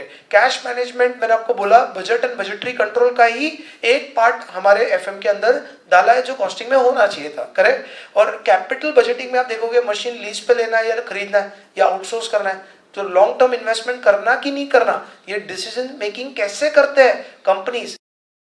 I'll tell you, I've worked in my articleship for one small task of project financing, जहाँ पर जो शरद पवार इंटरनेशनल स्कूल है, okay, that school in Lohegaon, okay, is international school of almost 90 acres, okay, उस school में capital budgeting कैसा करना था, I was in top जो सर के इसमें टीम में कि ये काम करते हैं कि स्कूल सेटअप कैसे करना है, क्या करना है, कितनी इन्वेस्टमेंट लगानी नहीं लगानी है, क्या करना है, ये सारे डिसीजन मेकिंग में थे. MBAs are taking scope in capital budgeting, but CAs have more knowledge. We are not tapping that because we are only focused on income tax, GST, auditing. इसलिए हम इतना ध्यान दें. But आजकल ये बहुत wanted area है, correct? उसके बाद आपने देखा डिविडेंड डिसीजन, जहाँ पे डिविडेंड डिक्लेरेशन करना है या रिजर्व में ट्रांसफर करना है, उसको हम क्या बोलते हैं, प्लविंग बैक ऑफ प्रॉफिट. उसके बाद मैंने आपको बोला कौन से फैक्टर स्टडी करते हैं कैपिटल रेज करने के लिए. 3 फैक्टर्स है. कौन से 3 फैक्टर्स है, risk, cost and dilution of control. Risk सबसे ज्यादा किधर होता है, डेट में, और कम किधर होता है, इक्विटी. बट कॉस्ट किधर ज्यादा है, इक्विटी, और सबसे कम किधर है, डेट में. डाइल्यूशन ऑफ कंट्रोल का हो रहा है, equity, but dilution of control बाकी जगह नहीं हो रहा है. अगर आप देखते हो डेट एंड इक्विटी में why it is cheaper and costlier, ये हमने देखा. चीपर इसलिए होता है क्योंकि इनकम टैक्स में बेनिफिट है इंटरेस्ट का, बट डिविडेंड का बेनिफिट नहीं है, करेक्ट है. दूसरी बात, इक्विटी वाले रिस्क ज्यादा लेते हैं तो एक्सपेक्टेशन ज्यादा रखते हैं, तो that is the reason equity is costlier than debt. Okay, उसके बाद ऑपरेटिंग साइकिल पढ़ा. ऑपरेटिंग साइकिल में क्या हो रहा है, raw material to WIP to finish goods to debtors to cash. ये पूरे साइकिल को हम क्या बोलेंगे, operating cycle. More the number of cycle, more the profit in business. Clear logic हो गया. और हमने रिस्क के 2 टाइप पढ़े, operating risk and financial risk. Will stop for the day today. आज के लिए इतना ही. जय हिंद, जय महाराष्ट्र, जय माता दी. Thank you.